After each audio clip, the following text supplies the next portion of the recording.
na heri ya nchi hii yetu. Amina.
Honorable members, I order that the quorum bell be rung for 10 minutes so that we can settle into business.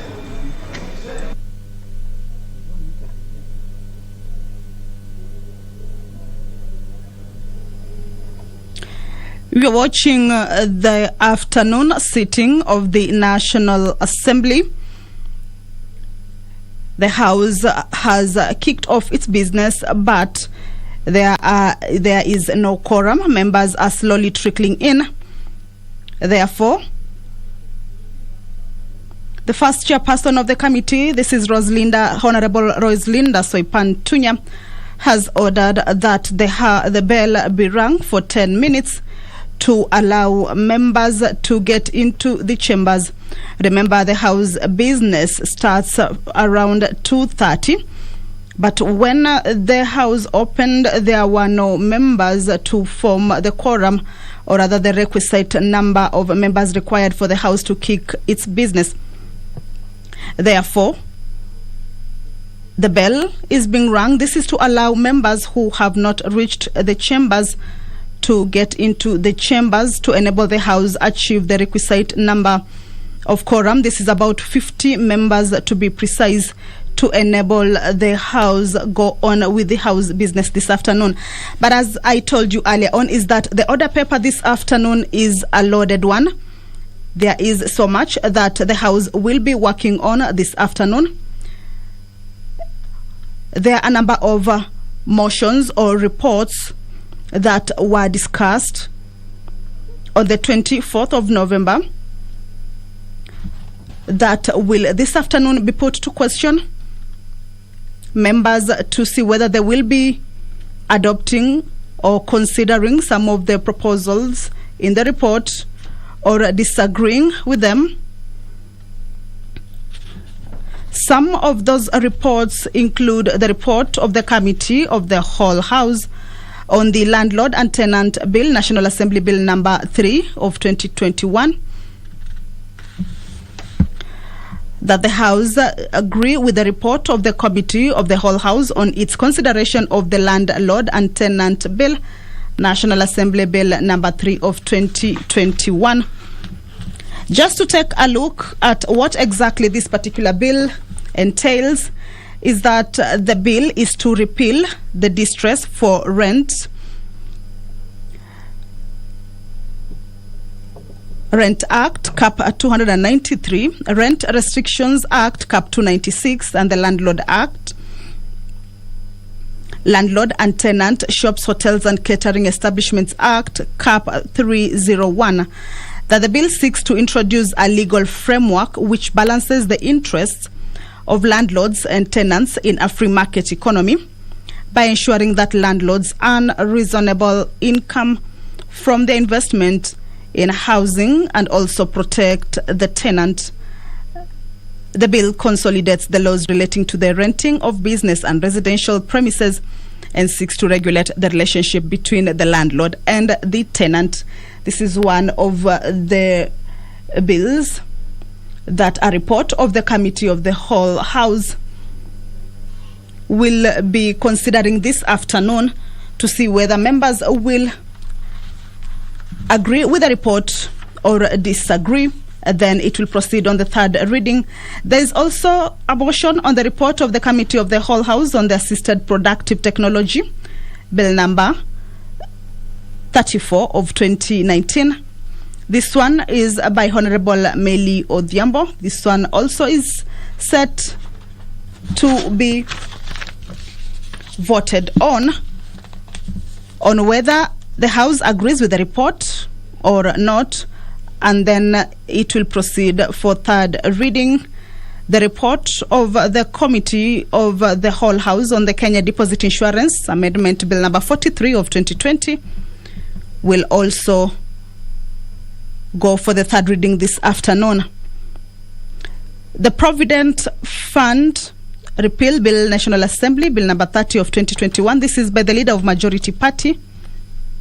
Is set for second reading this afternoon. Order, members. The quorum has been achieved. I will now hand you over to the live broadcast. Good afternoon. Order. We are now ready to begin.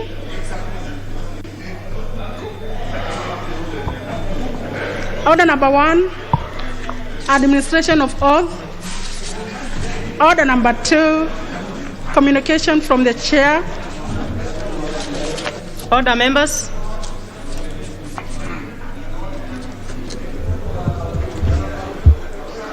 Order, honorable members.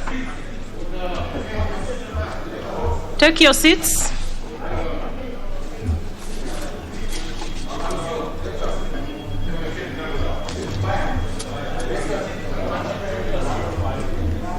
Order, members, and the members coming in, take your seats quickly.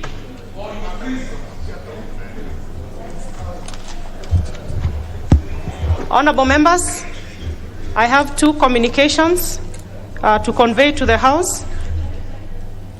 First, honorable members, I wish to introduce to you a delegation of members of Parliament and staff from the Parliament of South Sudan, seated at the Speaker's row. The delegation comprises of the following members: Honorable Mary Nawai Martin, who is the Minister of Parliamentary Affairs and the leader of delegation. We have the Honorable Adeng Lik, who is a member of Parliament, Honorable Veronica Nyantuj Ring,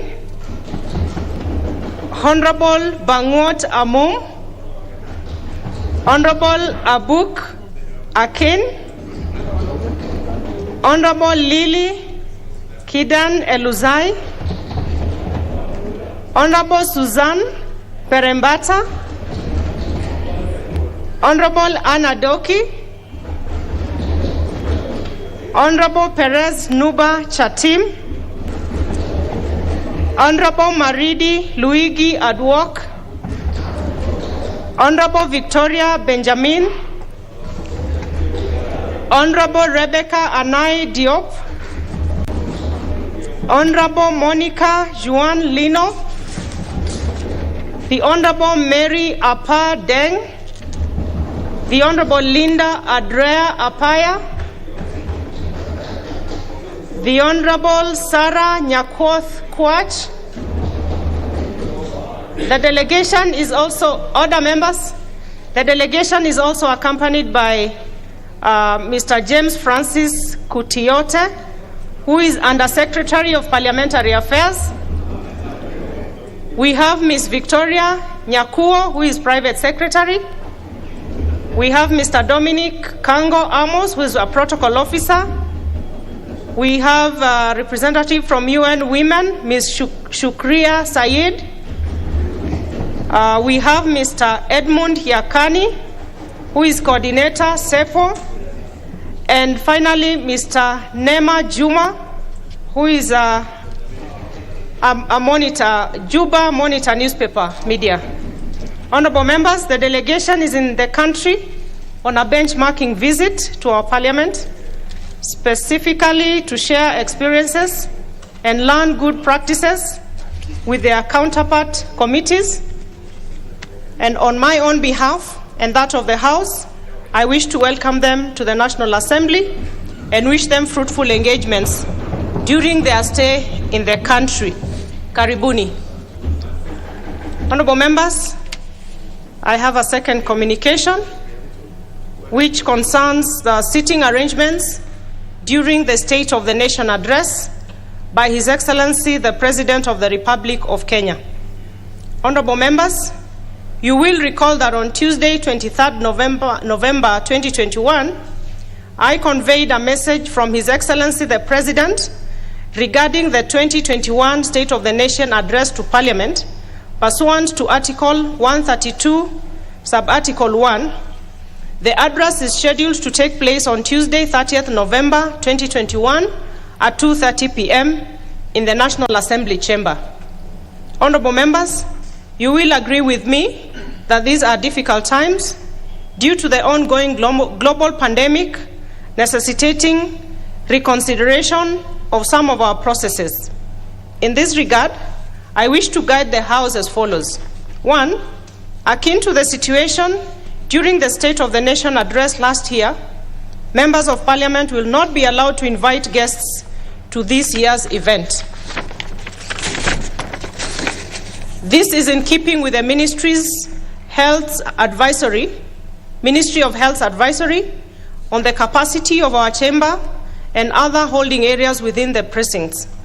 Additionally, members of the public will also not be invited to the event. 2, the speakers of the Houses of Parliament have agreed on a sharing formula for the 120 seats available in the National Assembly chamber. 94 of the seats will be reserved for use by members of the National Assembly, while the rest will be reserved for use by the Senate. 3, with respect to seats reserved for the National Assembly, a number of them will be reserved for the leadership of the House, while the balance of the seats available will be occupied on a first-come basis. The clerk will notify members on the number of seats under this category by close of business tomorrow, that is Friday, 26th November 2021. 4, members of Parliament who may have interacted with persons exposed to COVID-19 are advised to refrain from attending the function. 5, having consulted with the relevant state departments, only a limited number of members will be allowed to receive His Excellency the President. Specifically, only the speakers of the Houses of Parliament, the deputy speakers, and the leaders of the majority and minority parties of both houses will form the receiving delegation.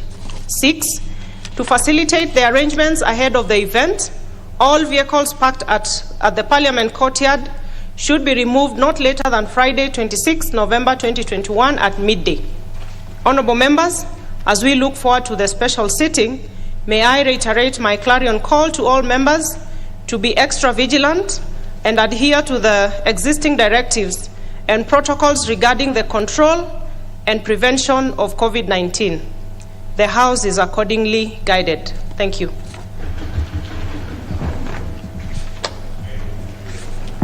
Order number 3, messages.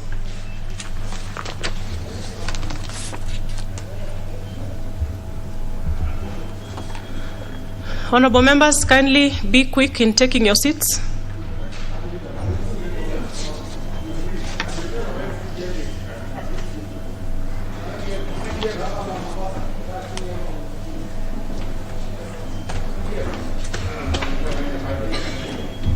Order, members.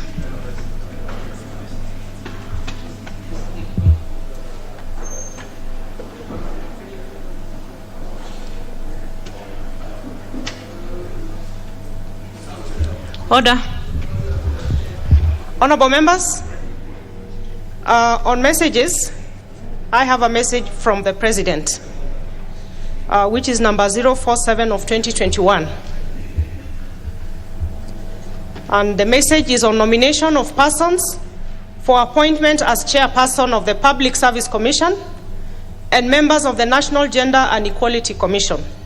Honorable members, pursuant to the provisions of Standing Order number 42, I wish to convey the following 2 messages from His Excellency the President relating to nomination of persons for appointment to the offices of the Chairperson of the Public Service Commission and members of the National Gender and Equality Commission, respectively.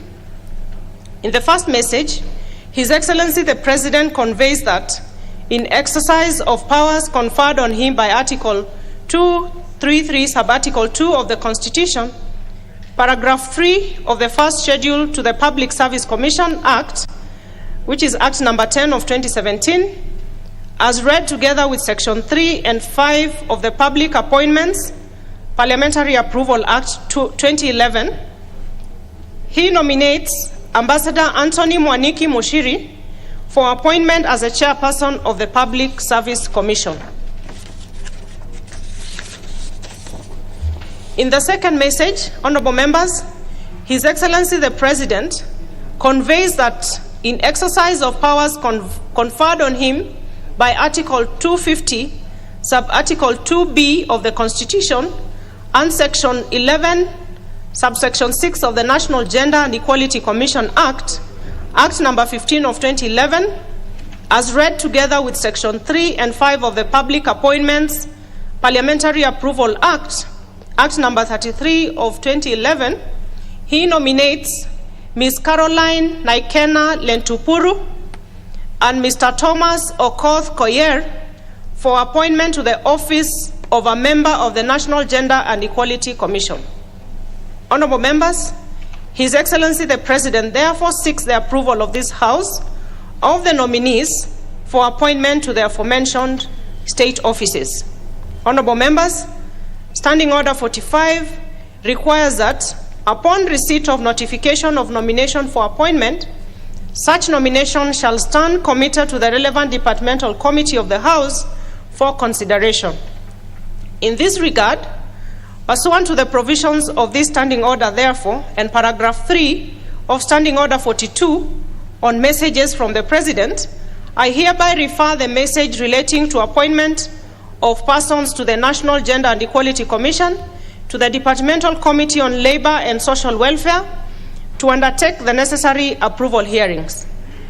Similarly, I also refer the nomination of the Chairperson of the Public Service Commission to the Departmental Committee on Administration and National Security to also undertake the necessary approval hearings. Honorable members, whereas the Public Service Commission Act 2017 and the National Gender and Equality Commission Act 2011 provide a lesser period within which the House is to consider the respective nominees, Section 8 of the Public Appointments Parliamentary Approval Act, Act number 33 of 2011, requires the National Assembly to undertake the exercise within 28 days. In this regard, the committees should undertake approval hearings and submit their report within the 28-day period provided for the Public Appointments Parliamentary Approval Act, Act number 33 of 2011, being the most recent amendment made by Parliament with respect to the general period of vetting of state appointees. Honorable members, in view of the above, I wish to guide the two departmental committees and the House as follows. 1, that the committees should notify the nominee and the general public of the time and place for holding the approval hearings in good time. The notification should therefore be made tomorrow, Friday, November 26th, 2021. And 2, that the committees should therefore thereafter commence the necessary approval hearings and submit their respective reports to the House within the statutory timelines. To this end, honorable members, noting that the House will proceed on its long recess from Friday, December 3rd, 2021, in accordance with its published calendar for the regular sessions, committees should expeditiously notify the nominees and the general public of the respective times and places for holding the approval hearings, and thereafter, upon conclusion of the hearings and adoption of their reports, submit the same to the Speaker to enable the House consider the matter within the statutory timelines. I thank you. Next order. Order number 4, petitions.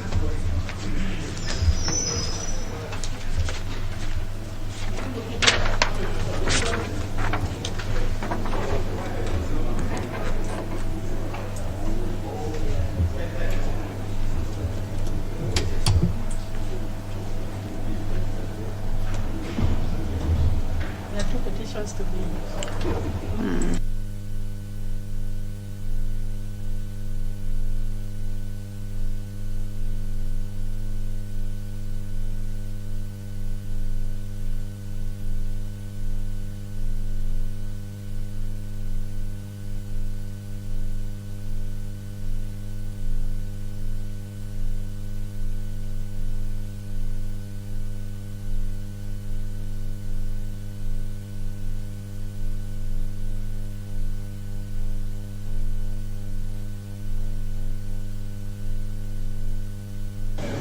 Honorable members, we have two petitions. And we can start with the one from the Honorable Omar Mwinyi, member for Changamwe. Honorable Mwinyi. Asante. Thank you very much, Madam Chair. Madam Speaker, first and foremost, I also wish to join you in welcoming our guests to our beautiful country, and I wish them a good stay and good learning experiences in our beautiful country together with its people. Welcome to our beautiful country, Kenya. Madam Speaker,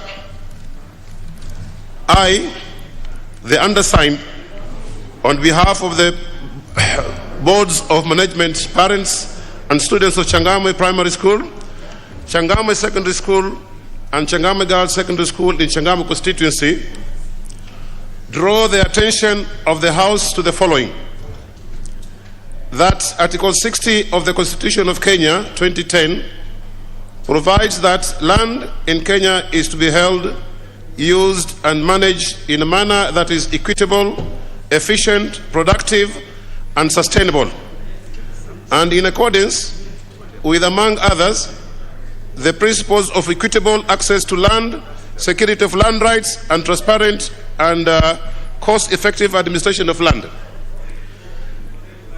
That Changamwe Primary School, Changamwe Secondary School, and Changamwe Girls Secondary School currently occupy the land registered as plot number MN, Section 6, Mainland North, stroke 3458R in Changamwe constituency, which was procedurally and legally allocated to them as public utility land by the Municipal Council of Mombasa.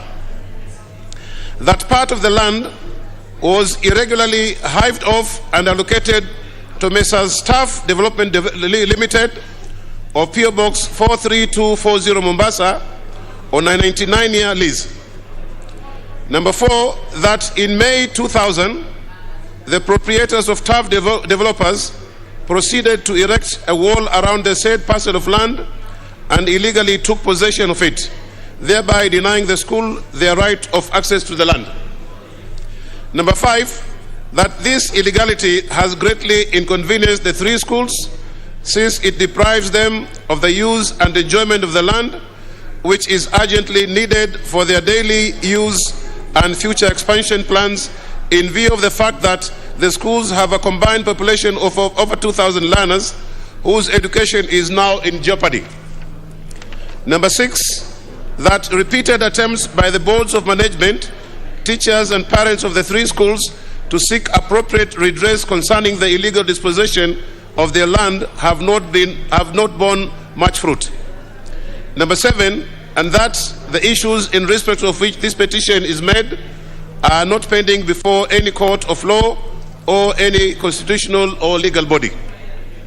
Now, therefore, your humble petitioners pray that the National Assembly, through the Departmental Committee on Lands, urgently intervenes to secure a comprehensive investigation of the matter by the Ministry of Lands in collaboration with the National Land Commission, with a view to facilitating the reverting of the said parcel of land back to Changamwe Primary School, Changamwe Secondary School, and Changamwe Girls Secondary School, and makes any other orders in the interest of pupils and students of the three schools as it deems fit in the circumstances of the petition. Thank you, Madam Speaker, and I submit. The petition is duly referred to the Departmental Committee on Lands.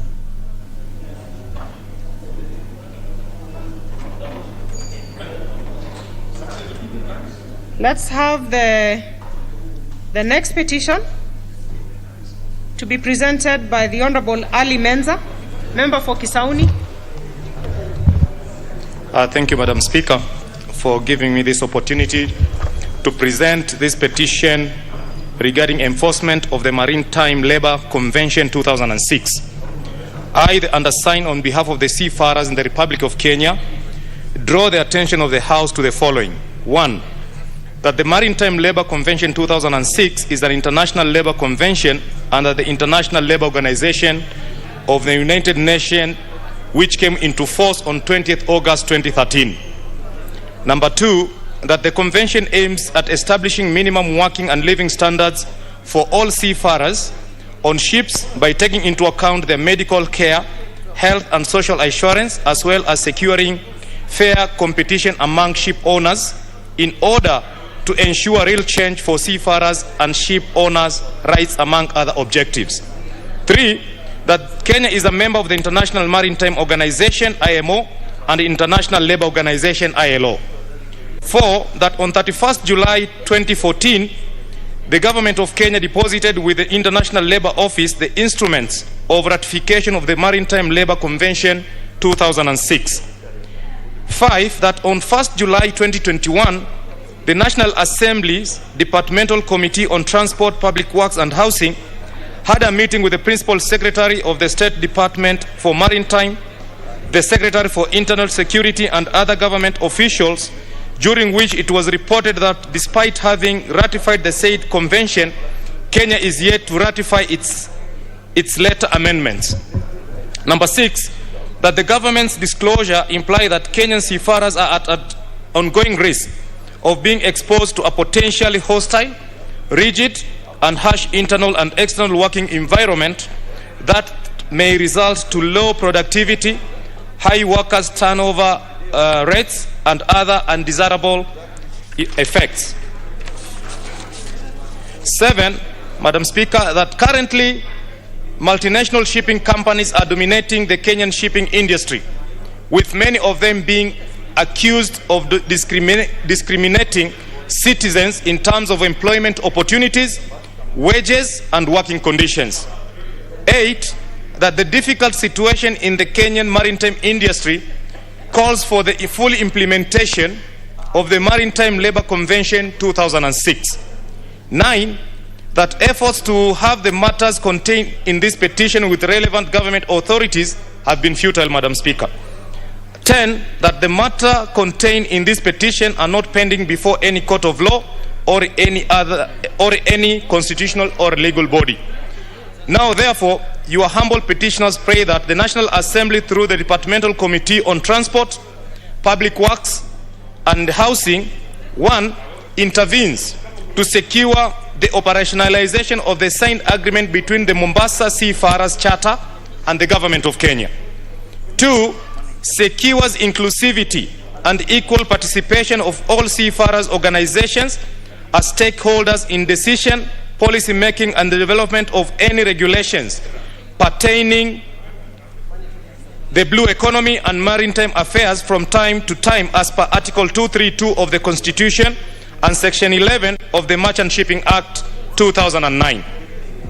3, recommends the establishment of public seafarers recruitment and replacement services for seafarers domiciled in the Kenyan territory, which will provide equal access to seafarers without discrimination, corruption, and favorism as per the Maritime Labour Convention 2006. 4, secures the enforcement of International Convention on the Safety of Life at Sea to enable seafarers gain employment in port facility and ship trading in Kenyan waters. Number 5, secures the ratification of the cabotage law by the government to allow seafarers to have employment opportunities within ships trading in the Kenyan territory. Number 6, secures equal representation of seafarers organizations as stakeholders to the Board of Directors to Kenya Maritime Authority, Kenya Ferry Services, Kenya Coast Guard, and the Blue Economy Board, as required by Section 6D of Merchant Shipping Act 2009 and Article 10 of the Constitution. 7, recommends the availing financial assistance in form of grants to seafarers to aid in skills training. Number 8, recommends the release of names of all current employees of the Kenyan Maritime Authority and secures open employment opportunities to seafarers. And last but not least, Madam Speaker, secures the full implementation and enforcement of the Maritime Labour Convention 2006, including its amendments. And your petitioners will ever pray. Thank you, Madam Speaker. I submit. And the petition is duly committed to the Departmental Committee on Transport, Public Works and Housing. Next order. You want to allow them to comment? That minute. You know, I see like 16 names here. Actually, more than 16. So I was assuming that these members are preempting other debates. It's other things, huh? So I think we can move to the next order. Okay. Order number 5, papers. The Honourable Leader of Majority. Honourable Speaker, I beg to lay the following papers on the table of the House today, Thursday, November 25th, 2021. Number 1, the Special Audit Report of the Auditor General of the National Hospital Insurance Fund, Payment Platform Linda Mama Program, and tender for civil servants, police officers, and prison wardens. Number 2, the reports of the Auditor General and financial statements in respect to the following institutions for the year ended 30th of June 2021 and certificates therein. The Data Collection and Database Development Project, the National Government Constituencies Development Fund. Number 3, the report of the Auditor General and financial statements of Madenge Technical Training Institute for the year ended 30th of June 2020 and the certificate therein. Number 4, the reports of the Auditor General and financial statement in respect of the Suba South Constituency for the year ended 30th of June 2019 and Kilifi North Constituency for the year ended 30th of June 2020, respectively, and the certificates therein. Number 5, report of the Auditor General and financial statement of the Kenya Maritime Staff Mortgage and Car Loan Scheme for the years ended 30th of June 2014, 30th of June 2015, 30th of June 2016, 30th of June 2017, 30th of June 2018, and 20th of June 2019, respectively, and the certificates therein. Thank you, Honourable Speaker.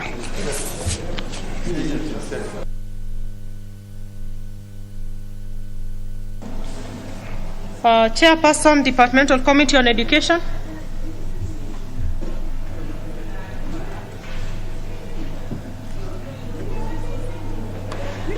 Thank you, Madam Speaker. Honourable Speaker, I beg to lay the following paper on the table of the House today, Thursday, November 25th, 2021.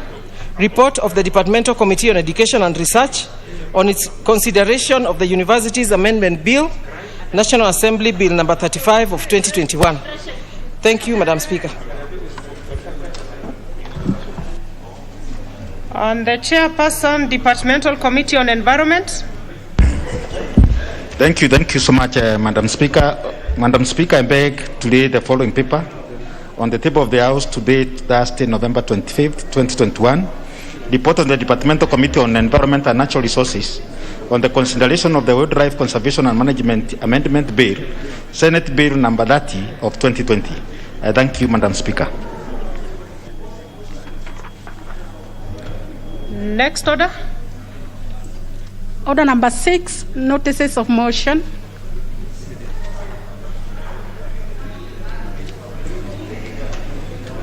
So under order number 6, we have the honorable member for Kamukunji ambaye ako na hoja. Asante sana. Arifa ya hoja. Asante sana. Kuhusu kubuniwa kwa baraza la Kiswahili. Asante sana Madam Speaker. Nashukuru. Arifa ya hoja kutoka kwangu ni kubuniwa kwa baraza la Kiswahili la kitaifa. Kwamba tukitambua kifungo cha 7 cha katiba ya Kenya kimebainisha lugha ya Kiswahili ni lugha pekee ya kitaifa na pia ni lugha rasmi pamoja na Kiingereza katika nchi ya Kenya. Aidha, serikali imepewa wajibu wa kulinda na kuendeleza lugha tofauti za watu wa Kenya na kukuza matumizi ya lugha za kiasili nchini. Tukitanahabi kwamba Kiswahili ni mojawapo ya lugha rasmi za Umoja wa Nchi za Afrika. Na Madam Speaker, hivi majuzi tu Umoja wa Mataifa pia imeweka siku maalum tarehe 7 Julai kama siku ya kuadhimisha lugha ya Kiswahili kote duniani. Na pia kifungo cha 119 na 137 ya mkataba wa uanzilishi wa Jumuiya ya Afrika Mashariki, serikali imewajibika na dola za Afrika Mashariki zimewajibika kustawisha na kuendeleza lugha ya Kiswahili kama lugha ya umoja katika nchi za Afrika Mashariki. Order members. Order members. Kindly let us consult in low tones. Madam Speaker, tukifahamu kwamba nchi ya Tanzania iliunda baraza la Kiswahili la kitaifa BAKITA katika mwaka wa 1967 na pia Zanzibar ikabuni baraza la Kiswahili la Zanzibar BAKIZA katika mwaka wa 2004 kwa madhumuni ya kukuza na kuimarisha na kuendeleza mbele lugha ya Kiswahili katika Tanzania bara pamoja na visiwa vya Zanzibar. Tukitambua kwamba mkutano wa 3 wa baraza la mawaziri wa Kenya uliofanyika tarehe 14 Agosti mwaka 2018 iliidhinishwa kuanzishwa kwa baraza kuu ya Kiswahili ya kitaifa kuambatana na kifungo cha 137 cha mkataba wa waanzilishi wa Jumuiya ya Afrika Mashariki. Ikifahamika kwamba Kiswahili ni lugha ya kiasili kwa jamii za mkoa wa Pwani nchini Kenya na pia idadi kubwa ya Wakenya ni wazungumzaji wa lugha ya Kiswahili. Tukijua kwamba lugha ya Kiingereza ina nguvu sana katika mawasiliano rasmi na kwa hivyo kuchangia kudhoofika kwa lugha yetu ya Kiswahili. Tukitambua uamuzi wa baraza la mawaziri kuhusu kubuniwa kwa halmashauri kuu ya Kiswahili ya kitaifa bado haujatekelezwa, kwamba bunge hili linahimiza serikali kuu kupitia Wizara ya Michezo, Utamaduni na Urithi kuanzisha rasmi baraza kuu ya Kiswahili ya kitaifa na kuzindua mikakati, mbinu na sera mahsusi zinazohitajika kukuza na kuendeleza lugha ya Kiswahili na kushirikiana na vyombo vingine vya kitaifa na vya kibinafsi vinavyohusika na uboreshaji wa lugha ya Kiswahili. Asante sana Madam Speaker.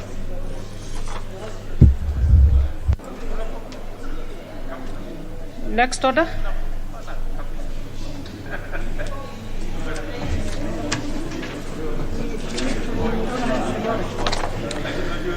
Honorable members, I wish to reorganize the order paper and order that we move to order number 9. We finish with order number 9, number 10, 11, 12, and 13. And then we can go back to order number 7. Order number 9, motion. Report of the Committee of the Whole House on the Community Groups Registration Bill, National Assembly Bill number 20 of 2021, question to be put in third reading. Order members. Who is the honorable member there who just crossed the aisle? I can't tell who you are from behind your mask. No, just Just stand up and walk up and do it the right way, and then go to wherever you want to go. Unfortunately, I can't tell you. Honorable Menza, it's you. Yeah. But you are even going to the other side. Now you've just remained where you are. Order, members. Honorable Sankok, take your seat. Take your seats.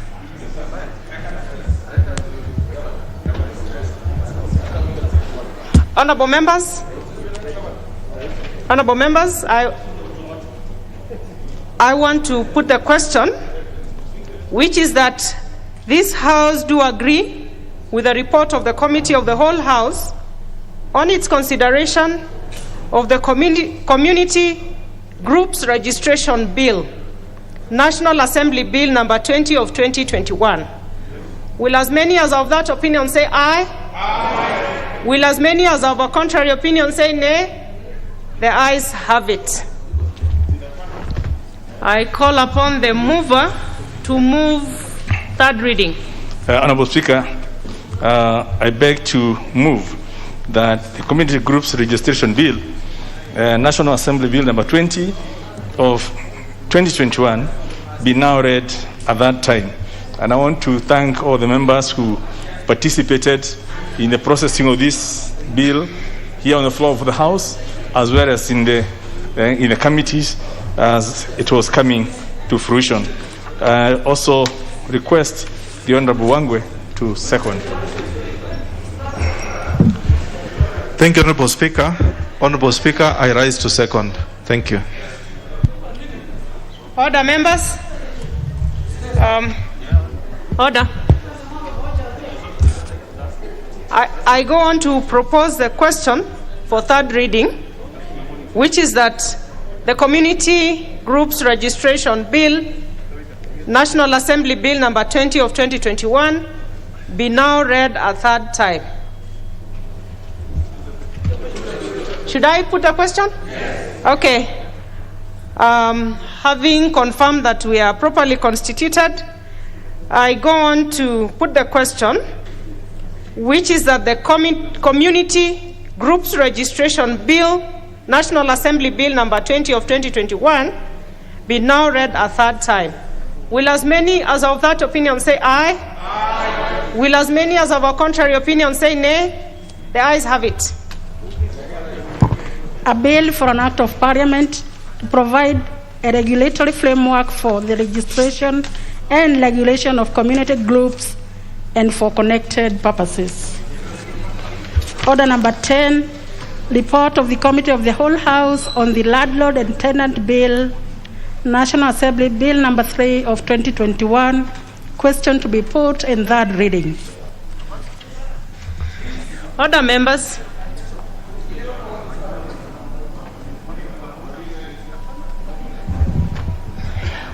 Honorable members, I put the question that this House do agree with the report of the Committee of the Whole House on its consideration of the Landlord and Tenant Bill, National Assembly Bill number 3 of 2021.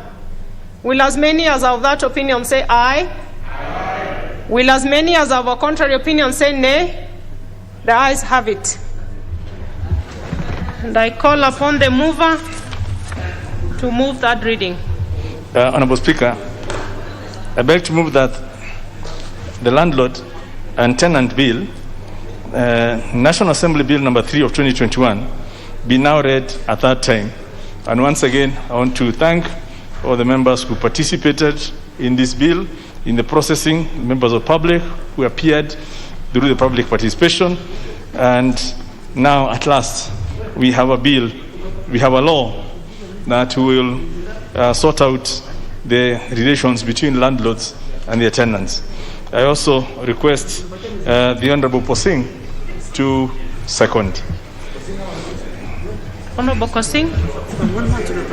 I thank you, Madam Speaker, and I beg to second.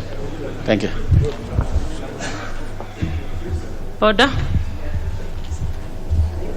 I go on to propose the question, which is that the Landlord and Tenant Bill, National Assembly Bill number 3 of 2021, be now read a third time.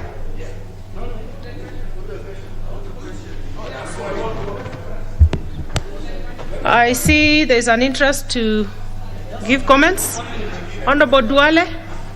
Chair, this is a very important bill, but we managed to increase the period in which a landlord can give notice of eviction to a tenant. But this House, in its wisdom and numbers, decided it should be 1 month. But because this bill will go to the Senate, I will go and follow it at the Senate. Tenants are very important people. They are in the middle class. They are the hustlers of this country, and we must protect them. At least give them 3 months. So, Chair, I want to put that on record so that I talk to my colleagues in the Senate, so that this can be given to 3 months. 1 month is too short for somebody to be given a notice of eviction.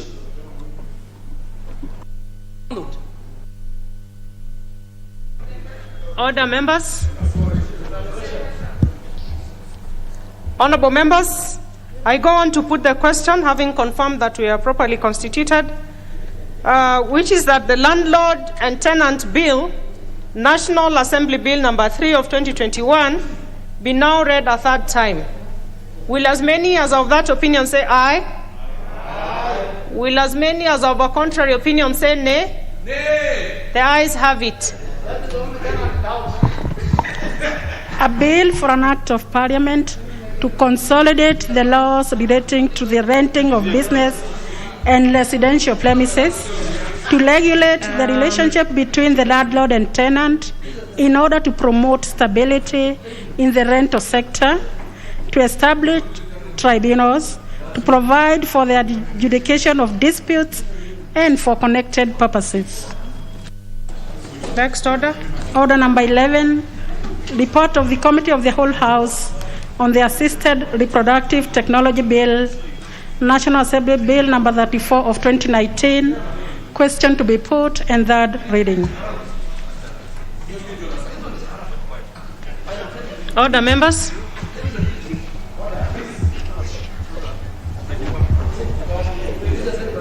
Honorable members, I put the question for adoption, which is that the House do agree with the committee in the said report.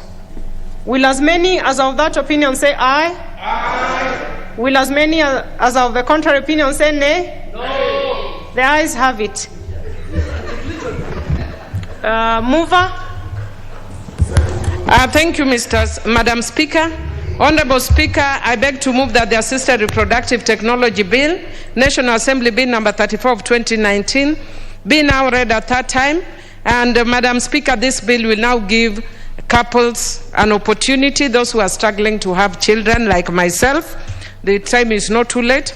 And I also request Honorable Dawood to second. Thank you. Honorable Dawood.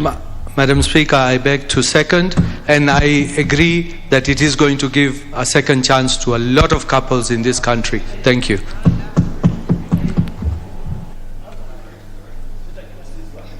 Order.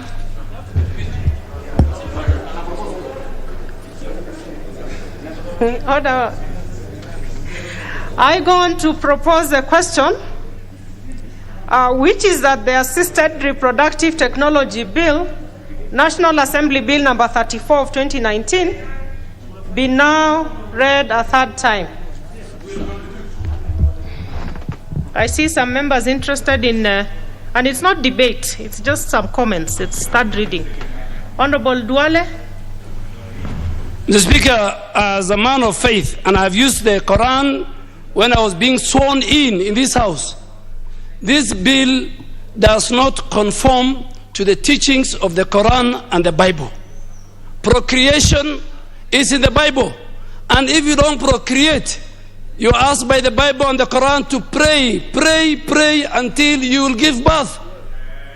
You cannot go against the teachings of the religions of God. I oppose.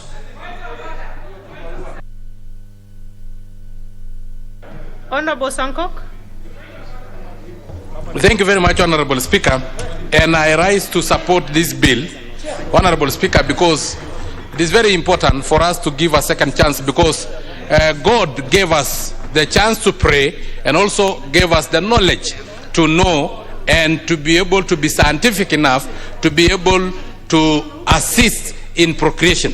Of course, God gave us legs to be able to walk, but gave us the knowledge to have aeroplanes so that we can fly, Honorable Speaker. So if this technology, the knowledge given by God, we can use for procreation, then so be it. I support, Honorable Speaker, and I request all the members to support. It is the first time that I've contradicted the leader, the former leader of majority, His Excellency Adan Duale, and with all due respect, Honorable Your Excellency, allow me to oppose you for the very first time. So, and I also want to insist on the scientists to make sure that they follow due diligence so that we don't end up producing superhumans in the laboratory that will extinguish the human race. Thank you very much, Honorable Speaker. I support.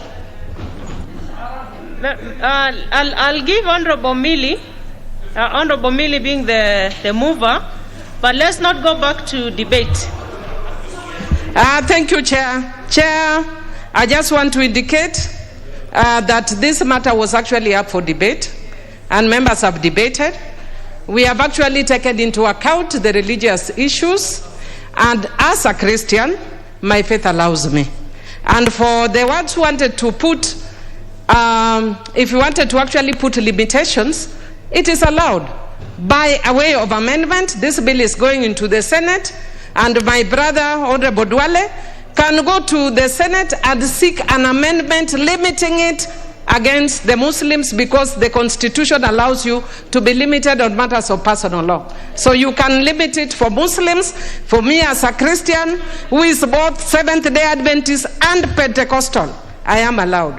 So, and because I don't have a child and I'm not as lucky as him, let him give opportunity for those of us who can't have naturally to have.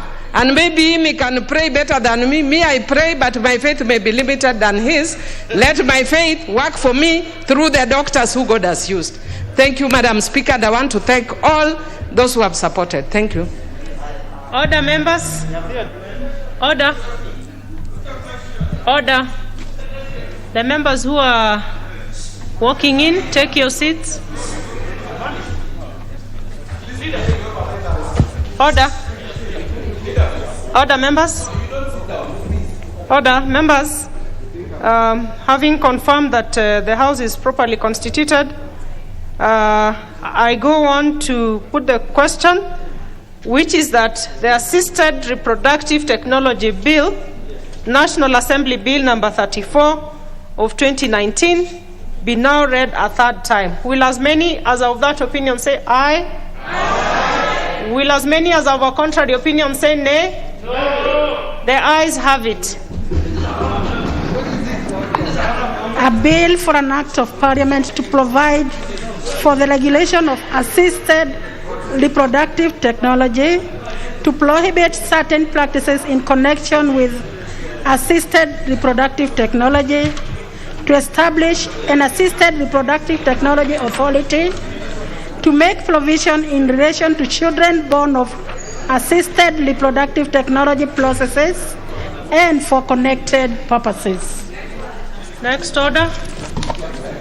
Order number 12, motion, report of the Committee of the Whole House on the Kenya Deposit Insurance Amendment Bill, National Assembly Bill number 43 of 2020, question to be put in third reading. Order, members. Order, take your seats, members.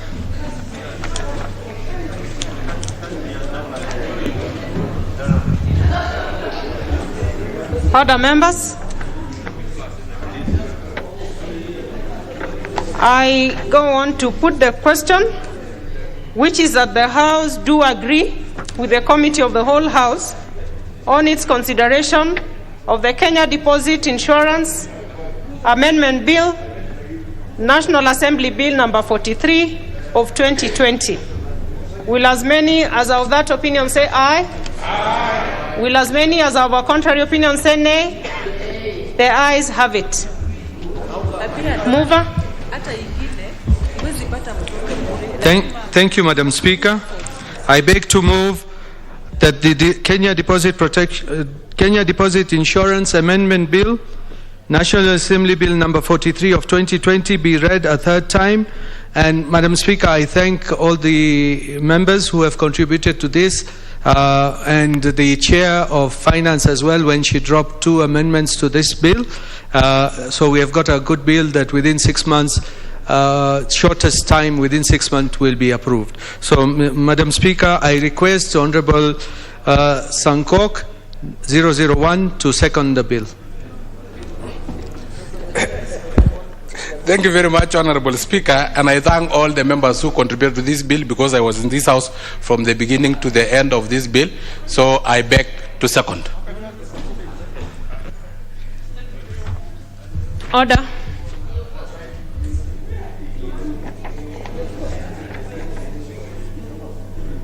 Order. Is that the member for Mwatate?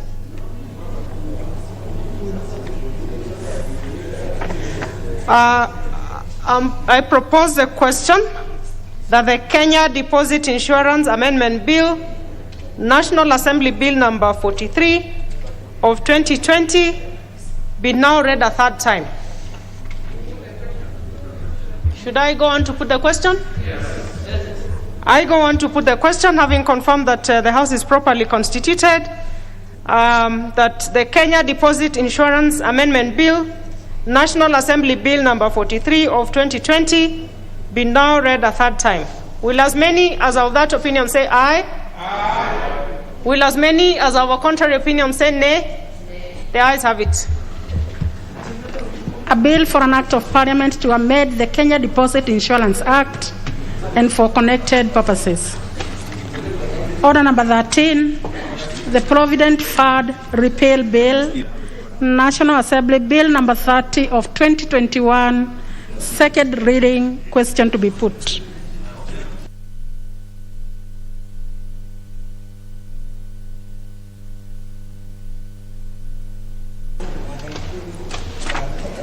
Order, members. Honorable member for Mwatate, are you following what we are doing? Order.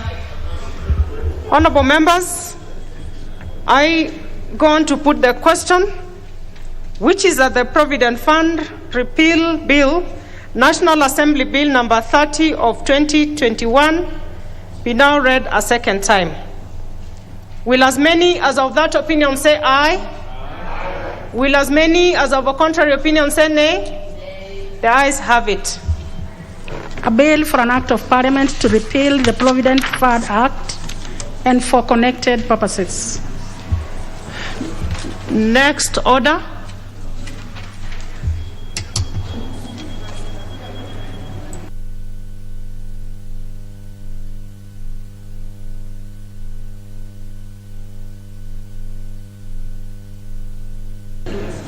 Order, members. Still on a bit of reorganization of the order paper.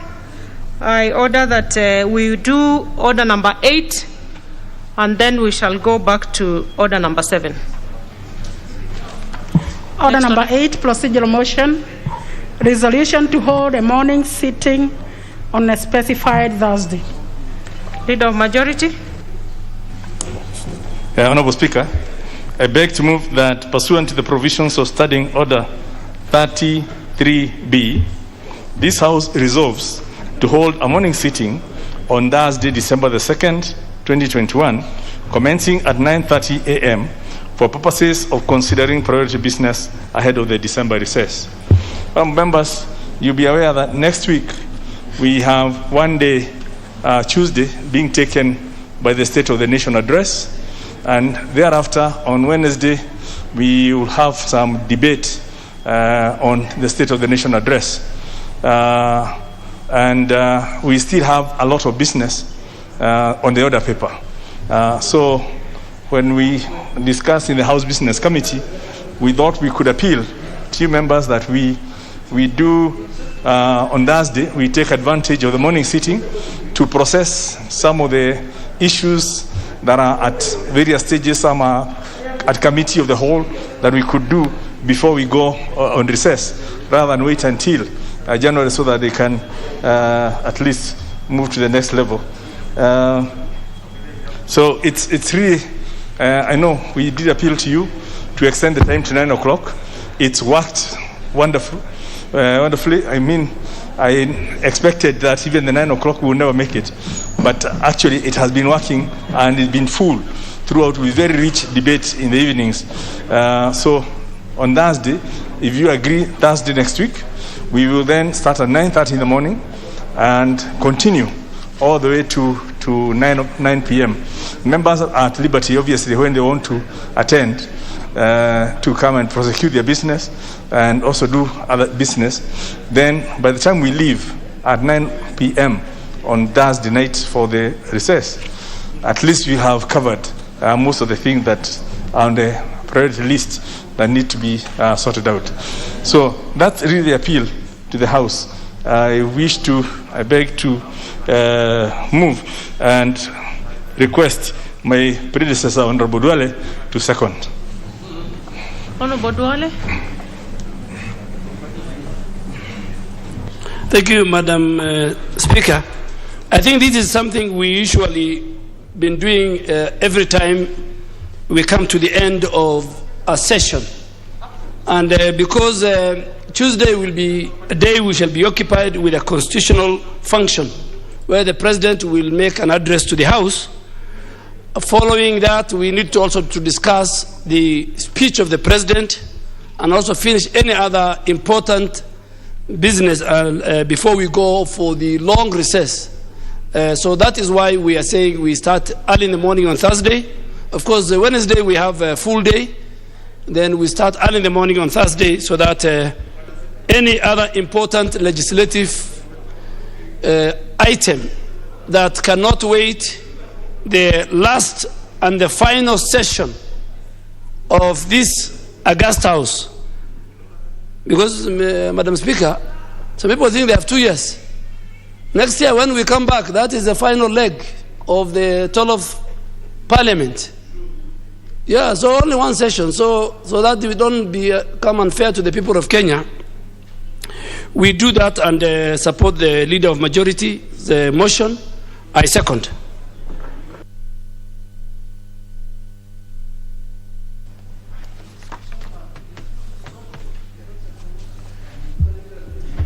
Order, members. Members, I propose a question on the procedural motion, which is that pursuant to the provisions of Standing Order 3B, this House resolved to hold a morning sitting on Thursday, December 2nd, 2021, commencing at 9:30 a.m. for purposes of considering priority business ahead of the December recess. Should I go on to put the question? Yes. I go on to put the question, which is that pursuant to the provisions of Standing Order 33B, this House resolves to hold a morning sitting on Thursday, December 2nd, 2021, commencing at 9:30 a.m. for purposes of considering priority business ahead of the December recess. Will as many as of that opinion say aye? Aye. Will as many as of a contrary opinion say nay? The ayes have it. Order number Next order. 7, questions and statements.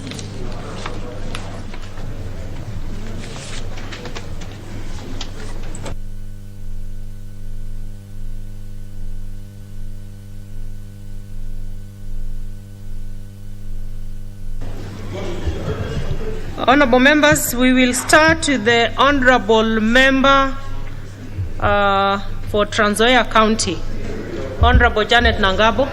Thank you, Madam Speaker. Madam Speaker, I rise to ask question number 486 of 2021 to the Cabinet Secretary of Education. Are there plans to establish public university in Trans Nzoia? Trans Nzoia County has provided for by the University Act 2022, requiring every county to have at least one public university. Thank you, Madam Speaker. So this goes before the Departmental Committee on Education and Research. Honorable members, kindly consult in low tones. The next turn will be by the Honorable Kabinga Wachira. Honorable Speaker, you know you have asked them to consult in low tones, but I think they did not hear. So you may want to...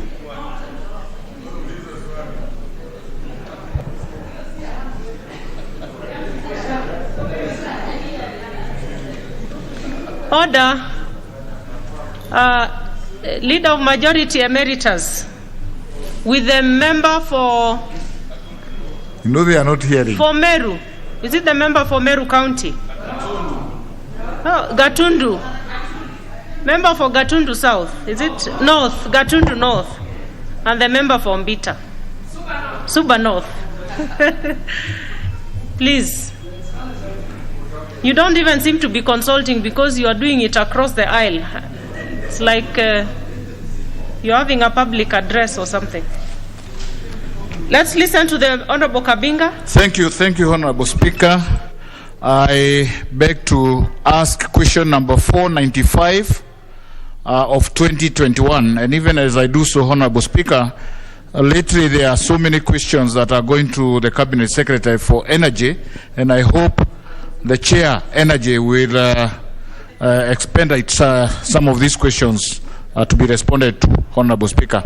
Honorable Speaker, I would like the Cabinet Secretary for Energy to provide the implementation status report for the last mile connectivity program in Mwea constituency for the financial year 2017-2018, 2018-2019, 2019-2020, and 2020-2021. 2, could the Cabinet Secretary indicate when the Ministry plans to connect electric power to the home of one Kanjega Tito of ID number 34096263 at Kadega location, who paid Kenya shillings 35,000 connection fee on June 24th, year 2011, via quotation number E25-2020-11-080153. 3, Honorable Speaker, could the Cabinet Secretary provide the measures put in place to install transformers and complete electrical projects serving Kiamashiri Full Gospel Church and the residents of Kemore in Murindoko Ward, Kagumo, Kayuyu, Bambaine in Gadigiriri Ward, Bengoine and Derwa villages.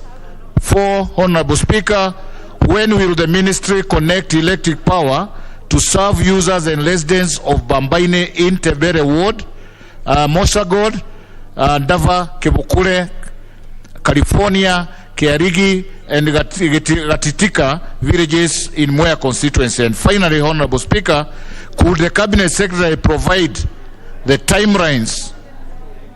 Could the Cabinet Secretary provide... Oh, sorry, Honorable Speaker, bear with me. Could the Cabinet Secretary provide timelines within which the stalled electrification projects in Mwea constituency that have been surveyed and approved will be implemented? Thank you, Honorable Speaker.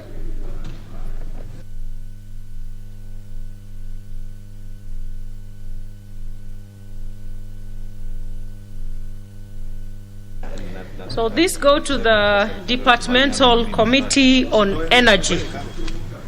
Let's go to the Honorable Bishop Titus Kamala. Okay, thank you, Madam Speaker.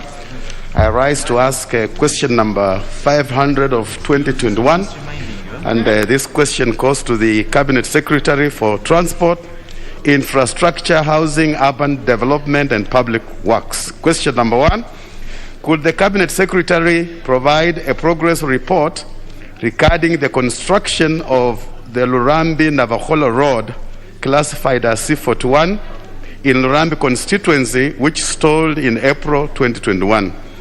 Question Roman 2, could the Cabinet Secretary explain why the contractor abandoned the project in April 2021 and indicate the action to be taken against the said contractor for failure to meet his contractual obligations, including blacklisting him from being awarded other tenders in the region. Question Roman 3. Could the Cabinet Secretary avail details of the new contractor, including name, address, and nationality? Question Roman 4. Could the Cabinet Secretary provide the measures that the Ministry has put in place to ensure speedy completion of the said project to the said standards and state the expected completion timelines? Thank you, Madam Speaker.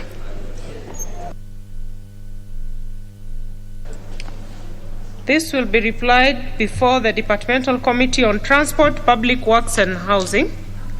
Let's have the Honorable Majority Whip reading the question for the Honorable Shinali. Thank you, Honorable Speaker. Honorable Speaker, before I even read this question, number 501 of 2021 for Honorable Shinali, how I wish, Honorable Speaker, that using Standing Order 1, you will just allow me to put a corrigator that Honorable Bishop has read the road coming to Navaholo, such that, Honorable Speaker, in the reply, let also the Minister indicate how much so far has been spent on that road from the time when the contractor abandoned the road. Thank you, Honorable Speaker. Honorable Speaker, as per your permission, allow me to read question number 501, 2021, on behalf of the MP for Ikolomani, who has rushed out on parliamentary assignment, Honorable Speaker. The member for Ikolomani, Honorable Bernard Shinali, to ask the Cabinet Secretary for Petroleum and Mining, when will the government issue a lease to an investor towards the establishment of a gold refinery in Ikolomani constituency in regards to the lease applications requested by the Ministry on 28 June 2021 for the land parcel LR numbers Kakamega/Iguhu/2658 and Kakamega/Iguhu/2659. Considering that the county government of Kakamega has since written a letter of no objection to the establishment of the refinery as required by Section 36, subsection 2D of the Mining Act 2016. Thank you, Honorable Speaker. This will be replied before the Departmental Committee on Environment and Natural Resources. And Honorable Whip, you may need to find your way to the Committee on Transport concerning the road issue so that you can present or prosecute your request. I'm sure it can be enjoined in that of the Honorable Hamala. Let's go to Honorable Moses Kirema, member for Central Imenti. Thank you, Madam Speaker. My question is 502 of 2021, and it goes to the chairperson of Judicial Teachers Service Commission, Madam Speaker. Could the chairperson provide a report on the current staffing levels for teachers in each primary and secondary school in Central Imenti constituency in terms of the numbers in the post Michavis, the authorized establishment? Question 2, Madam Speaker, is that could the chairperson of the Teachers Service Commission provide a list of teachers recruited from the year 2017 to date from both primary and secondary schools in Central Imenti constituency? And the third part, Madam Speaker, is that could the Commission consider employing local teachers to teach in local primary schools and secondary schools to address the concern that once non-local teachers secure employment in the area, they soon therefore seek transfers to other preferred regions, especially in the lower island areas. Thank you, Madam Speaker. The question is directed to the relevant committee to be replied to by the Teacher Service Commission. Member for, no, Honorable Professor Jacqueline Odwo. Thank you, Honorable Speaker. Honorable Speaker, I rise to ask question 547 of 2021. Honorable Speaker, the Cabinet to the Cabinet Secretary for Education. 1. Could the Cabinet Secretary indicate whether the Ministry has carried out any investigations into the circumstances which have occasioned the cases of destruction of school properties, in particular, burning of dormitories, and if so, what were the findings of the investigations? 2. Could the Cabinet Secretary explain the correlation between very high budgetary projections for reconstruction of property destroyed during the school's unrest as instituted by the administration of schools and the amount charged per student? And 3, what steps is the Ministry taking to ensure the safety of all learners in public schools, given that in many cases, students in the affected public schools leave the said institutions without the authority from the administration? Thank you, Honorable Speaker.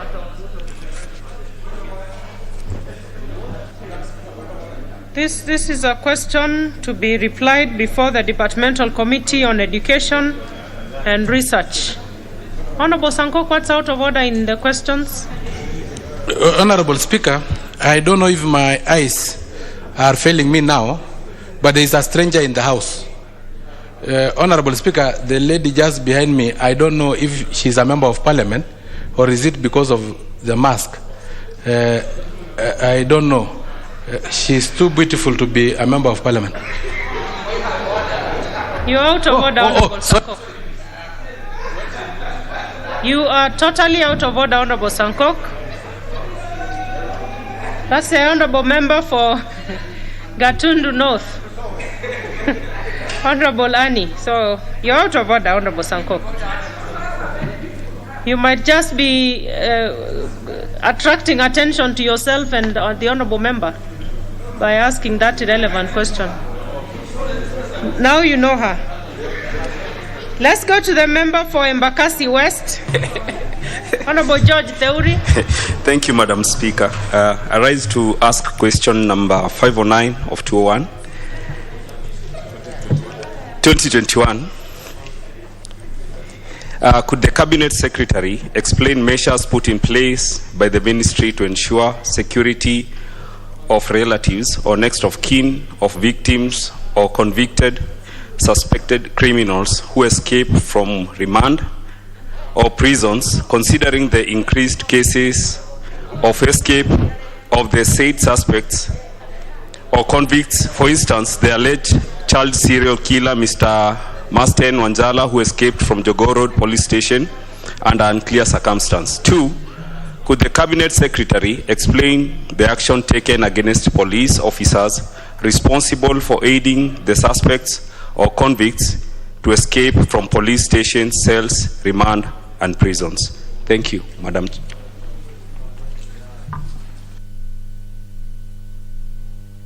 So the question to be replied before the Departmental Committee on Administration and National Security. Honorable Longondo Were.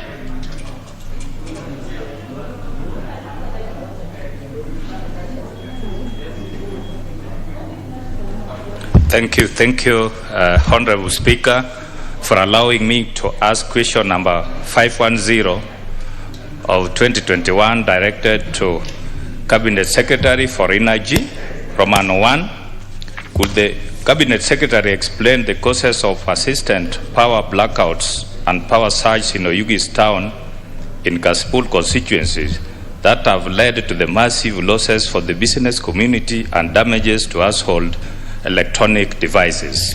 Roman 2, could the Cabinet Secretary explain when the street lighting projects under the last mile connectivity programs on the following roads in Oyugis town and its environs has expected to be completed?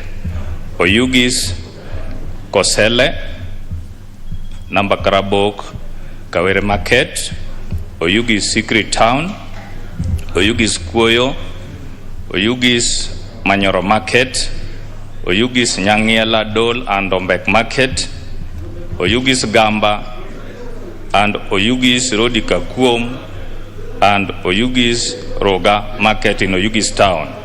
Roman 3.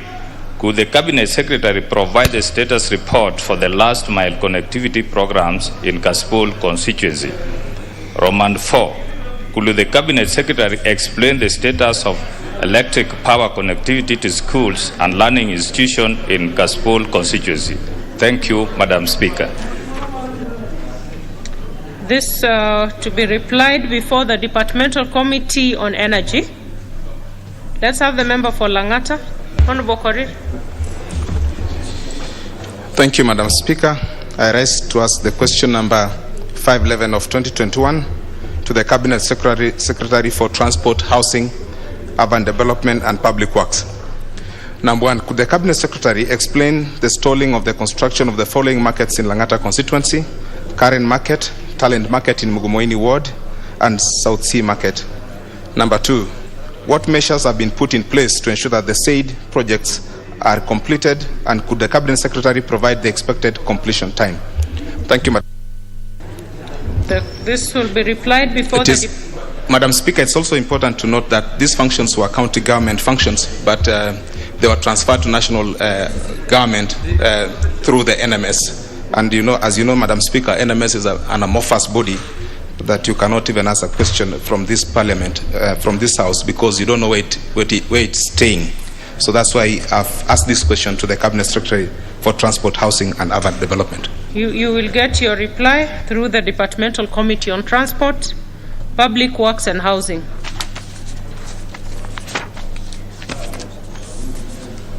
Honorable Nasir, you have, I see an intervention from you. Request for intervention. Asante sana. Madam Speaker, ningeomba mwelekeo kutoka kwa jumba hili.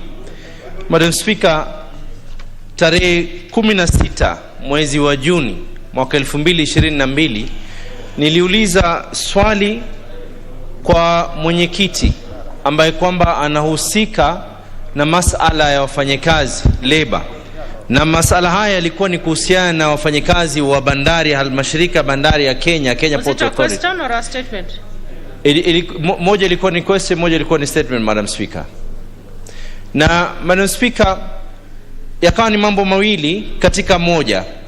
Ya kwanza ilikuwa ni kuhusiana na nyongeza ya mishahara.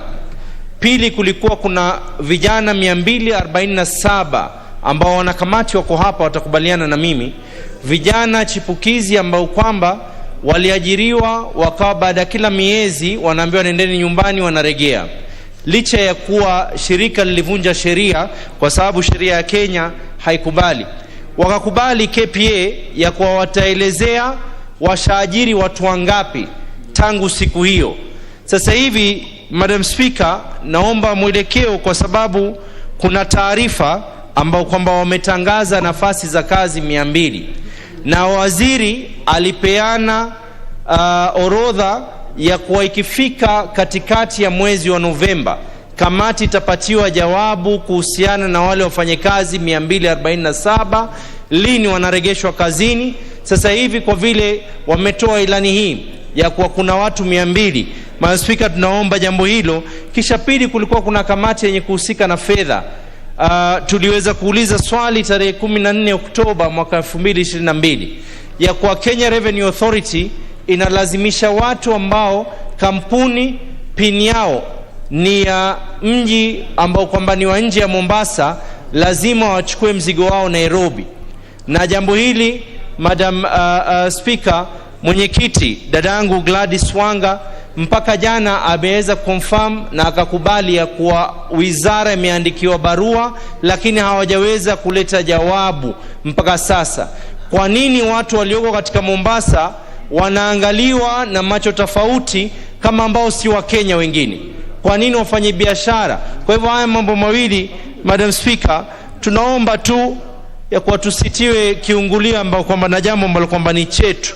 Tunataka masala ya mji wetu na watu wetu wafae na chao. Madam Speaker, na mimi nikizungumza hapa tusemi kabila bali ni uzalendo, na tukisema mwana Mombasa na Mpwani tunazungumza mtu ambaye kwamba rasilimali yake iko pale, amezaliwa pale, anaishi, ana biashara katika eneo lile bila ya kujali rangi, dini wala kabila. Na madam tunaenda katika likizo ambayo itakuwa ni ndefu, ningeomba Speaker utoe mwelekeo ili haya masala yaweze kujibiwa kwa wiki hii inayokuja.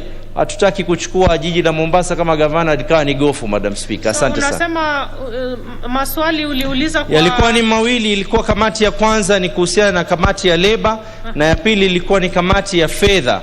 Kamati ya leba iko hapa na atakubaliana na mimi na anahisi yale ambayo kwamba tunayazungumza sisi. Mwenyekiti wa leba, labda useme jambo, na sijui hilo lingine ni kwa Mheshimiwa Wanga. Yes. Labda WIP atatueleza vile kwa sababu kama imepita wakati imepitwa na wakati ya kujibu. Mheshimiwa Nasir, nauliza, wakati ulipewa wa majibu umepita? Sawa. Wacha tusikie leba. Asante sana Madam Speaker. Madam Speaker, ni kweli mbunge mwenzangu alikuwa na maswali mawili, ama alitaka tumjibu kwa mambo mawili, na tukawa tumejibu jambo la kwanza. Jambo la pili lilikuwa kuhusu wale wafanyikazi 247, na tukamwahidi ya kwamba kwa wiki mbili kutoka wakati ule tutakuwa tumempa jawabu, na tukamwandikia Cabinet Secretary husika, na pia Kenya Ports Authority wakawa wametuahidi pia ya kwamba watatupatia jawabu. Madam Speaker, tangu wakati ule tumekuwa tukiuliza Cabinet Secretary husika, lakini hatujapata jawabu kuhusu hawa wafanyikazi 277, na ni husuni kubwa kama vile nimesikia ya kwamba Kenya Ports Authority sasa kwisha advertise kuajiri watu wengine kabla ya kutatua lile tatizo ama kutupatia jawabu. Madam Speaker, nitalichukua jukumu lile na kuwasiliana kupitia ofisi ya clerk, tuone kama tutamlazimisha Cabinet Secretary kuleta jawabu wiki ijao, sababu hili ni swali ambao limekaa sana, Madam Speaker. Kwa hivyo tutawasiliana na ofisi ya clerk tuone ya kwamba jawabu limepatianwa ama limekuja wiki ijao. Nataka nitoe pole zangu kwa mwenzangu kwa sababu amekuwa akifuatilia sana, na ni vizuri kuona ya kwamba kuna wakilishi katika nyumba hii ambao wanafuatilia sana dipoza masilahi ya watu wao waangaliwe vilivyo. Madam Speaker, nampongeza sana mwenzangu sababu kila siku tukikutana katika korido ananiuliza lile swali, na mwamhakikishia kwamba nitaichukua, nitaifuata mpaka tupate jawabu. Mwenzangu, asante. Okay, I'm not sure there is something like corridor, but the message is home. Anyone to speak for Honorable Wanga, the National, the Planning Committee?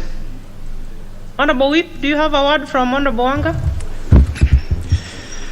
Madam Speaker, nitaomba kwamba uniwie radhi kwa vile sina amri kutoka kwake kwa siku ya leo, lakini kutumia ofisi yangu vile vile ofisi ya mkuu wa wengi katika bunge niweze kuwasilisha ujumbe huo kwa Mheshimiwa Wanga, ili wiki lijalo mwenyewe akija hapa, Mungu akipenda, ikiwa ni Jumatano, aweze kujisimamia na aweze kumjibu Mheshimiwa Nasir vikamilifu. Nashukuru sana Mheshimiwa Speaker.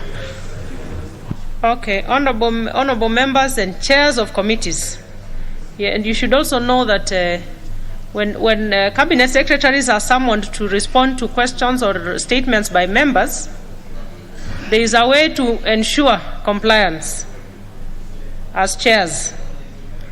So you need to look at your standing orders and enforce them to make sure that the things deliberated on the floor of the House do not become in vain. Honorable Sankok, I see you also have a point of intervention. Be Speaker. So for the two committees, remember we are going on recess next week. So, and with the urgency of the issues raised by the Honorable Nasir, we need to hear the respective chairs actually bring back feedback to the House.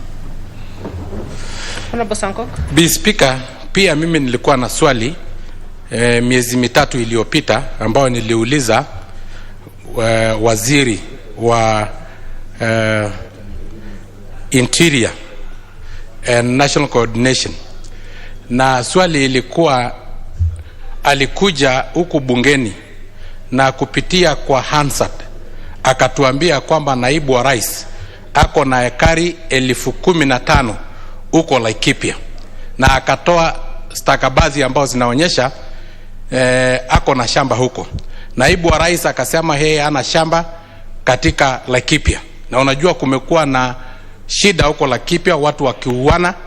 Kwa hivyo tuliona ni kama waziri alikuwa anataka kuzushia ama kuincite wale watu wa Laikipia ili waendelee kupigana, kuincite watu ili wamchukie naibu wa rais. Tukamuuliza swali alete stakabadhi ya LR number na title deed number ili tujue kama kweli ile ambao alisema naibu wa rais ako na shamba huko Laikipia ni ya ukweli. Naibu wa rais akasema kama iko shamba yangu huko ipatiwe wananchi mahasla huko Laikipia, na tulikuwa tunataka pia kufuatilia kama walipata hiyo shamba na kugawia hao hustlers ambao wako huko Laikipia. Be Speaker, mara 3 nimeitwa nikatoka Narok nikakuja ili nijibiwe, sijapata jawabu. Ya mwisho na Speaker Justin Muturi alipatiana directive ya kwamba nijibiwe hiyo swali Alhamisi. Tukakuja hapa kwa main chamber Alhamisi, waziri hakukuja. Akatuma naibu wa waziri ambao ni CAS, naye naibu wa waziri akajibu maswali zingine zote, akasema ile swali langu la shamba la ekari 15,000 ambao wali claim ni ya naibu wa rais hawana jibu, hawana jawabu. Kwa hivyo nataka kukuomba kwa hekima mingi sana ya kwamba uambie kamati ya Interior waweze kumwambia waziri anipatie jawabu whether enye imeandikwa ama enye atasema na mdomo, niletewe jawabu ili nipelekee watu wa Laikipia na pia naibu wa rais tujue kama huwa hii mambo yote inasemekana juu yake ni ya kuekelewa, ni ya uongo, false accusation. Nashukuru sana kwa kunipatia fursa hiyo. Okay, I think in the same breath like the other two issues raised by the Honorable Nasir. Na Kiswahili hiki kinachanganya watu. You know, when the Honorable Sankok is speaking Swahili, you would think he's speaking Kimasai. And I don't know why we never enforced that leader of majority. And, you know, we were supposed to be speaking Swahili every Thursday to make sure that we polish it. Because you have to listen so keenly when some members are speaking in Swahili to be able to follow what they are talking about. We need some tutorship. Now, the same issue, again, with the cabinet secretaries not responding to questions in time. And I don't know whether we have any representative of the Committee on Administration and National Security. We don't have. The Honorable Sankok says he raised the question has been raised 2 months ago and no word from the Cabinet Secretary. He has been called to come all the way from his constituency 3 times.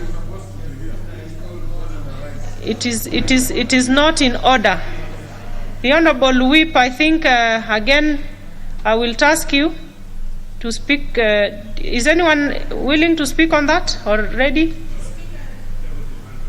Honorable Sarah, are you a member of the committee?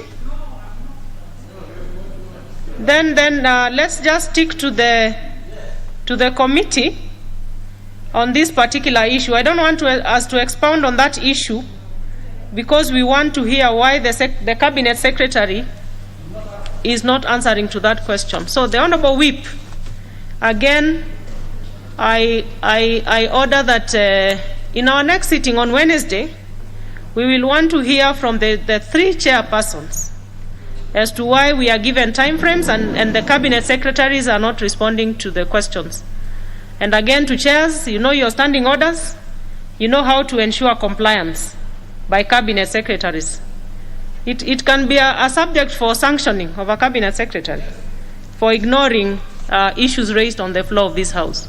So we will hear from these three chairs next week to see why the inordinate delays. Now let's move to the statements. We will start with the Honorable Owen Bayaya. Thank you very much, Honorable Speaker. My name is Owen Baya. I don't know why Parliament keeps on Owen Baya. Putting the ya at the end. Okay. But it is important to know that ya is my middle name. Sure. Everything. Thank you very much. I would like to request for statements regarding power interruptions at the Baricho Water Works in Kilifi County. Honorable Speaker, pursuant to the provision Standing Order 44.2c, I rise to request a statement from the chairperson of the Departmental Committee on Environment and Natural Resources regarding continued power interruptions at Baricho Water Works, leading to water shortage in coastal region. Honorable Speaker, the coast region is water scarce, with an estimated coverage of only 56%. Out of the 4.5 million people in the region, only 2.5 million people have access to potable water. The water supply in the region is majorly from the four connected bulk water supply systems, namely Baricho Water Works, Mzizima, Marere, and the Tiwi boreholes. Due to the terrain, most of the water supply systems rely heavily on pumping, which is made possible through power supply from the main grid. Honorable Speaker, the Baricho Water Works in particular has seen over 30% increase in electricity tariff, that is Kenya shillings 30 million. The high cost of energy, combined with the effects of COVID-19, has led to closure of hotels and loss of business from consumers, resulting in accumulation of electricity bills that amount to Kenya shillings 354 million by April 2021. Honorable Speaker, the disconnection of water by Kenya Power has led several times to closure of schools, hospitals, and homes suffer because of lack of water. Honorable Speaker, the cost of water in the coastal region is among the highest in Kenya, and any further upward adjustment of water tariffs will make water unaffordable, bearing in mind that water is a fundamental right in the Constitution. Honorable Speaker, it is against this background that I seek a statement from the chairperson of the Departmental Committee on Environment and Natural Resources on the following. 1. What measures has the Ministry of Water, Sanitation and Irrigation put in place to subsidize the cost of water production for Baricho Water Works and offset the outstanding electricity arrears amounting to Kenya shillings 220 million as at October 2021? What immediate steps is the Ministry of Water and Sanitation and Irrigation taking to ensure water supply is not disrupted due to power disconnections at Baricho Water Works and other water pumping stations in the country? What plans are there to grant a special tariff of power for bulk water suppliers in order to reduce cost of water? And finally, Madam Speaker, What alternative power sources is the ministry considering to employ at Baricho Water Works to ensure sustainability of water supply? Thank you very much, Honorable Speaker. I submit. So this goes to the Departmental Committee on Environment and Natural Resources. Is the chair here? Okay.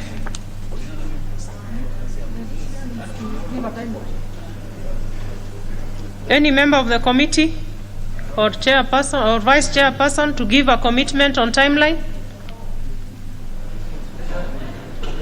No one. Leader of majority and whip, can you be a mouthpiece for the chair? I guess, Madam Speaker, will commit them to the standard 2 weeks. 2 weeks. Yeah. So that should be communicated to the chair. And then we have some responses to statements. We have the chairperson, Finance and National Planning, to respond to the Honorable Oundo. Anybody from planning? I can say, okay, yes.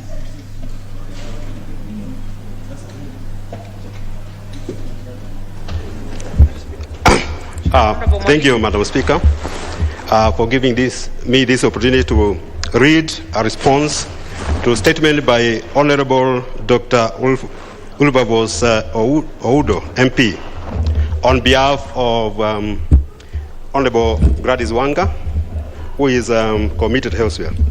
Honorable Speaker, pursuant to Standing Order 44.2c, Honorable Dr. Wilberforce Ouda, MP, requested for statement on 17 July 2021 regarding the status of the Kenya Transport and Logistics Network.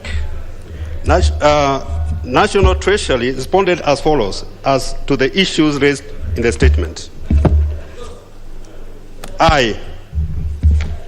What is the legal status on the establishment of Kenya Transport and Logistics Network? Response. First response. The KTLN was established on 7th August 2020 by His Excellency the President feed the Executive Order number 5 titled The Framework for Management, Coordination and Integration of Public Port, Railway and Pipeline Services. 2. The order was issued in response to need to meet a number of national objectives and priorities, among them the shared aspiration and capitalized in the Vision 2030 of transforming Kenya into a newly industrialized middle-income country, providing a high quality of life to all its citizens by 2030 in a clean and secure environment. B, the solemn duty of the state to guarantee access to public goods and facilitate the enjoyment of socio-economic rights. C, the Big Four agenda, focus on job creation and spurring of economic growth through manufacturing. D, the fostering of national competitiveness in the arenas of trade and ease of doing business. C, the compelling urgency for enhancing efficiency and coordination and insulating against the rising cost of business, duplication and insulating against the rising cost of business. F, the need to reorient ministries and state departments towards policy direction and regulatory, while also vesting commercial state-owned enterprise under the National Treasury. And G, the need to secure the maximum contribution to job creation and economic development by state-owned enterprises, assets and parastatals in line with the recommendations of the Presidential Task Force on Parastatal Reform. 3, the order was issued in consequence of the need to establish a framework for a more effective and efficient management, coordination and integration of the operation of the state corporations vested with the mandate of providing port, railway, and pipeline services. 4. Consequently, His Excellency the President, in line with his constitutional mandate and Article 132 and powers under Section 7.3 of the State Corporation Act, and for the purpose of securing the implementation of the objective in the executive order, reconstituted the boards of ICDC, KPA, KRC, and KPC, and the requisite Gazette notices were issued and effected. Further, the administration and portfolios of KPA, KRC, KPC, and ICDC was vested in National Treasury within the National Treasury and Planning. Second question was, what is the organizational structure of this new entity vis-a-vis the existing structure for the Kenya Railways Corporation, Kenya Pipeline Company, Kenya Post Authority, and Industrial and Commercial Development Corporation, ICDC? Honourable Speaker, through the executive order and pursuant to Section 7.1 of the State Corporation Act, CAP 446, the Industrial and Commercial Development Corporation, ICDC, on behalf of the National Treasury, was vested with the mandate of coordinating the management of the state investments in ports, railway, and services. 6. ICDC on one part, and the Kenya Post Authority, Kenya Railway Corporation, and Kenya Pipeline Limited, jointly on the other part, were to enter into an agreement, the framework agreement, that is the framework, to anchor and integrate their operation towards establishing the Kenya Transport and Logistics Network. 7. The framework agreement was to secure the coordinated and synchronized implementation of the respective mandate of ICDC, KPA, KRC, and KPC, and add synergy to their structures, resources, operations, and services towards establishing a seamless and coordinated national transport and logistic network, styles as KTLN. The framework agreement was developed and signed by ICDC, KRC, KPA, KPC on 8th September 2020. In order to implement the framework agreement, the operating entities developed a joint operating agreement to address specific thematic areas of cooperation in pursuit of the 4 broad objectives. The joint operation agreements were signed on 21st December 2020. The areas of cooperation towards achievement of the objectives of the framework agreement were identified and classified into 10 specific areas, namely strategy, operation, information and communication technology, finance, governance, risk management, internal audit, shared services, communication and public relations, and change management. 10.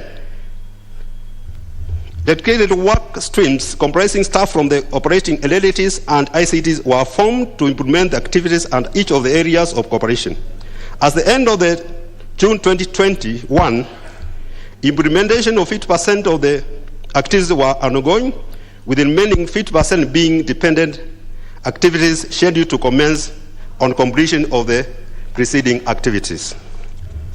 Roman 3 was a public participation and comprehensive stakeholders engagement undertaken regarding the creation of the identity, including engaging the dog workers union as required at Article 10.227 and 232 of the Constitution. Executive orders and public participation. Executive orders number 5 of 2020 was issued by His Excellency the President, pursuant to his powers under Article 132(3) of the Constitution of Kenya, to organizing government in a bid to ensure efficient service delivery, pursuant to the executive order donated to him by the people of Kenya and under the Constitution of Kenya. 12. Article 122 132 of the Constitution of Kenya provides for the functions of the President. These functions include, but not limited to, directing and coordinating the functions of ministries and government departments. 13. Section 4 of the State Corporation Act provides for ministerial responsibility for state corporation. 14. Premises on the above provision of the law, it follows that the action of directing and coordinating the functions of ministries falls within the functions of His Excellency the President of the Republic of Kenya. Further, that a national functions of directing and coordinating the functions of ministries and government departments involves organizing various offices and functions of those ministries, including but not limited to various state departments. Honourable Speaker, the decision to transfer KPC and KRC to National Treasury under the ambit of the Cabinet Secretary, National Treasury Planning from the Minister of Infrastructure is within the powers of the President. The move as provided in the proviso in Article 132(3)(b) of the Constitution is not inconsistent with an Act of Parliament. We do note that the Kenya Post Authority Act, Cap 391, and the Kenya Railways Corporation Act, Cap 397, do not make specific mention of the ministry or the Cabinet Secretary responsible. Therefore, the assigning of the responsibility to Cabinet Secretary in charge of National Treasury is within the powers of the President as communicated through the executive order. 16. Public participation is anchored in law and actualized under the right to be heard. In regard to the public participation, we note that the creation of KTRN was as a result of the findings in report of the Presidential Task Force on Parastatal Reforms. The post was subject to public participation as indicated on page 13 thereof. Further, pursuant to Article 10 of the Constitution on National Values, the National Treasury sought to have a framework agreement under which the stockholders affected by the executive order would operate. The four state entities, that is ICDC, KPA, KPC, and KRC, National Treasury, the State Corporation Advisory Committee, and the Office of the Attorney General and Department of Justice came together to develop a working document for proper implementation of the executive order. The boards and management of the four state entities were consulted throughout the process. It is as a result of this agreement that a comprehensive framework agreement on the working formula of KTRN was agreed. Yes. How much more do you have to read? And I appreciate that it's a delegation, it's a delegated role. Yes. But you need not to read verbatim. Okay. You should try and summarize. And I can see the Honorable Loundo is very keenly following, so he has a copy of it. Yes. And of course the other members. But let's try and let's get a summary of things, so that you don't read word by word. Okay, thank you, Madam Speaker. Maybe I go to the last one. Could the chairperson explain the circumstances that led to KPA to license private companies and firms, namely regional logistics, mission courts, and port site, to compete with government with regard to port services, and how does this impact on the? I think the others just follows. Maybe I can read this one because I think it's of interest. Yeah. And remember that you should not be reading. Yes. Word by word. Okay. But just try and get a summary which makes sense to just conclude it. Okay. In 2022, the authority of capacity of warehouse space compared to demand. The board met and agreed that they should open up the port services to other private entities so that they can decongest the port. And after negotiation, which followed, and the advertisement for expression of interest by various interested lessees, were graded, and which included Mission Courts, Freight Limited, who leased Shed 2, Regional Logistics Center, who leased Shed Beef 3, and Portside Freight Terminal, who leased Shed number 5. Currently, these companies offer cargo handling services and therefore comprehend operation of the of the port. That you, Madam Speaker, signed by Honorable Gladys Wanga on 16/11/2021. Thank you very much, Madam Speaker. Honorable Oundo, are you happy?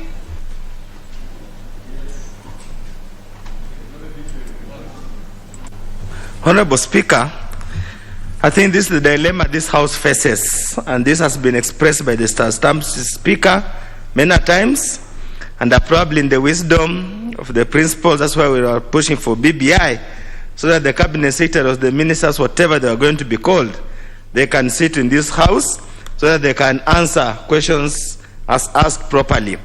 Honorable Speaker, as now has become a norm, many times these Cabinet Secretaries are dodging committee sittings and sending probably CAS who cannot be questioned thoroughly. Honorable Speaker, the statement as long as it is, as verbose as it is, literally has nothing of substance. Sorry to use this, and I can't hold him, the committee responsible, but just need to go on record. One or two things. It does not actually answer the questions asked. They simply take us through a litany of policy statements and policy wordings that adds no value. Honorable Speaker, number one, and more so tellingly, question 2 has not been answered at all.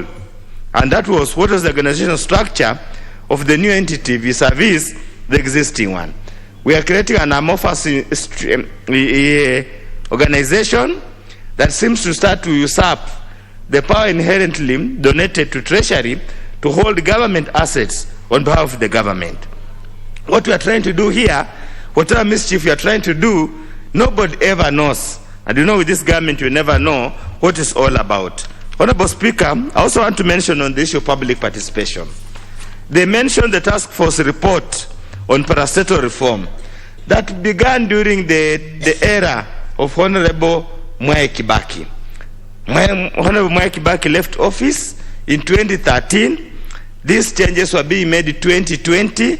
You cannot, honestly speaking, use public participation done in 2001, 2002 to purport to be current public participation. Then at that rate, we are actually subverting the provisions of the Constitution. Honorable Speaker, in respect of Kenya Power, there are unions. In respect of even Kenya Power, they have unions that represent the workers. Failure to consult them is actually transversity and a breach of the law. That's why we are saying, Honorable Speaker, as much as there's something on record, it does not answer the questions that we hope to be answered. Probably I'll have to go back, have further consultation with the clerk's office to see how best to extract the correct response out of the ministry in respect of this matter. Otherwise, there's nothing I can do to empathize and sympathize with my colleague, because he's a harmless messenger, and there's nothing I can do. If I had the powers, probably I've told him return to the sender. Thank you, Honorable Speaker.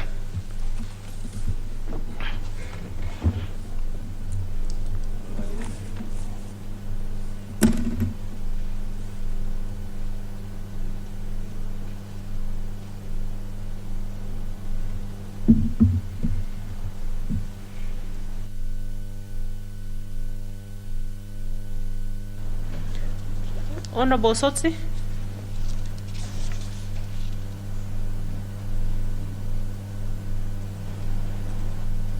And be brief. Madam Speaker, I've been listening very keenly to the response to the request for statement by Dr. Oundo, and I thought that the matter raised there was quite substantial, and I was just wondering why, though we have a limitation has been pointed out by Dr. Oundo in terms of cabinet secretary sitting in this house. But I thought the committees have an obligation when a matter is of national importance like this to invite the cabinet secretary to come and respond to the issues before the answer is brought to this house, because listening to the answers do not correlate with the question, and really it is not justice to the statement that he requested. So I would ask that, Madam Speaker, you order that the committee looks at this matter seriously. Even though they have tabled a statement, they need to look at this matter seriously and possibly give this House a report on the same.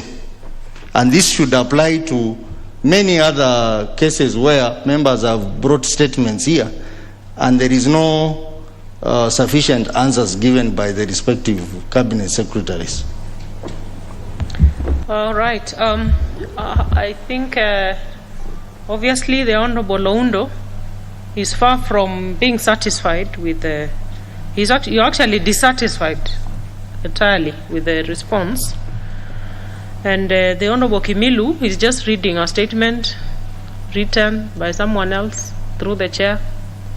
And I think for us to address the issue adequately, the committee should summon the cabinet secretary and invite the Honorable Oundo and any other interested members to again, or rather to listen to the, a face-to-face engagement with the cabinet secretary, because you seem to be rubbishing the whole thing that it does not respond to. You're on cross purposes with what has been given, it seems. So Honorable Kimilu and the chair, that should be the direction. Because no one can speak for the author of that statement. Chair, I'm Honorable David Mboni, not Kimilu. Honorable Mboni? Mwalika, yes. Yes, Honorable Mwalika. So you got the point to be relayed to the chair. So Honorable Oundo, you need to follow up, and hopefully that can be done the soonest possible. Let's have the Honorable Chair for Finance and National Planning once again responding to the Honorable Aden Duale. Honorable Mwalika. Thank you, Chair. The Honorable Duale is not here. So we will carry it forward because you will not, there is no one to listen to what you have to present. So unfortunately, the Honorable Duale, by a fault of his own, he will have to wait longer. The Honorable Munene Wambugu. Okay. To be, again, Honorable Member representing the Chair. Thank you, Chair, for giving me this opportunity to read a response to statement by Honorable Munene Wambugu, MP. Speaker, pursuant to Standing Order 44-2C, Honorable Wambugu, MP, requested for a statement on that 23rd September 2020 regarding the upsurge of unregulated investment schemes and financial front status. National Treasury responded as follows to the issues raised in the statement. How many regulated and unregulated schemes are in existence in the country, if any, and could the chairperson provide a list of the said schemes and actions that have been taken against them? Speaker, the number of regulated schemes are as follows: collective investment schemes, 26, 28, real estate investment trusts, 3, online money managers, 1. The list of regulated schemes is as follows. I think it can be seen, it's listed very well. And then The following real estate investment trusts are also approved. Akon Development Real Estate Investment Trust, Akon Investment Real Investment Trust, REIT, and ARM Fari AREIT. Licensed online foreign exchange manager, Standard Investment Bank Limited, trading as MANSAX.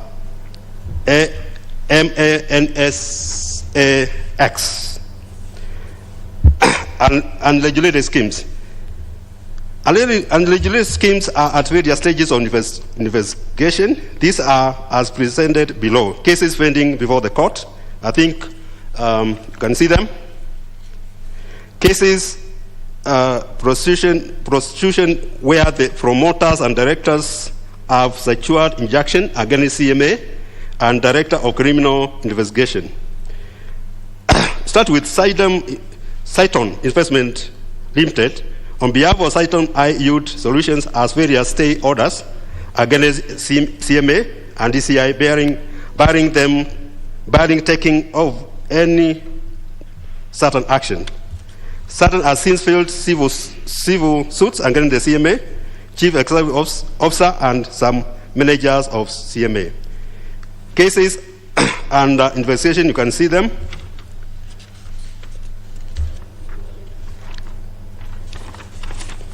The second question was, what steps are the government agencies is taking to ensure that all the regulated and unregulated schemes are fully investigated, forensically audited, and perpetrators prosecuted at the court of law, and further money and funds that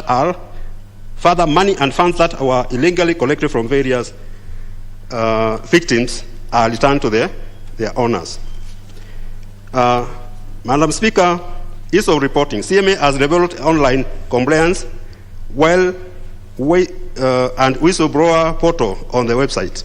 I think that's very clear that somebody whistleblowers can go to the portal and be able to alert CMA on what is happening. CMA has established special investigation and enforcement unit for the administrative investigation and public unit, secondary from the Director of Criminal Investigation for criminal investigations. CMA has at its disposal a variety of administrative sanctions to impose on offenses committed by regulated entities. Offenses committed by unregulated are subject to venal sanctions. 11. The CMA has continually conducted raids on unlicensed operators and seized evidence and aligned promoters and directors of unlicensed schemes in court for criminal prosecution. Let me move to that question. Could the relevant ministry consider drafting and submitting rules and regulations to National Assembly for adoption that are geared towards better and sound management of the schemes in the country? The authority in the process of analyzing draft capital markets collective investment schemes, Regulation 2021, and draft capital markets collective investment schemes that intend to expand the scope of regulation to schemes that currently do not fall within the regulatory ambit. 5. What plans, if any, are underway to organize sensitization programs on the heels of post-tax schemes, as well as financial literacy lessons to encourage the citizens on availability government empowerment programs for employed persons and any other economically challenged groups for possible safer ways of investment so as to reduce the inclination to invest in such regulated schemes. And this is very important. CMA has the following efforts and initiatives.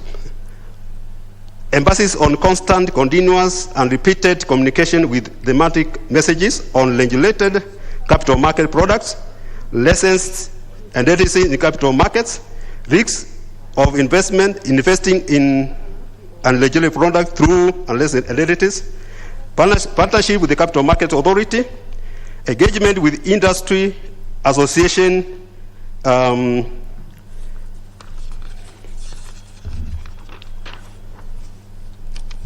strategic social media campaigns on Twitter, Facebook, Instagram, and YouTube in partnership with the industry.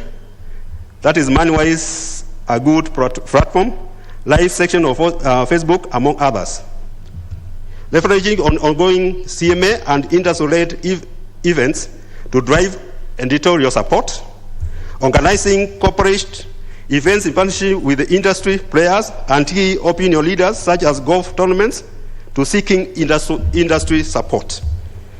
Engaging sessions with the leadership in parliament and relevant committees to get buy-in, media training, engagement session to ensure clear understanding of legislated product and regulated products, regulated parameter of CMA and other topical capital markets issues to ensure accurate reporting and mitigate against misleading and inaccurate reporting. Support industry events that help build confidence in CMA as a regulator at senior management and technical levels.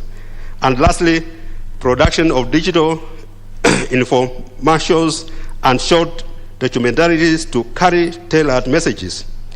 The authorities recently launched a capital markets mobile application now on the Google Play Store, which will include several investor protection items. Thank you, Madam Speaker. Signed by Honorable Gladys Wanga on 23rd November 2021. Thank you very much. Honorable Munene. Thank you, Madam Speaker. And I think I must say that from the onset, the answer is quite satisfactory.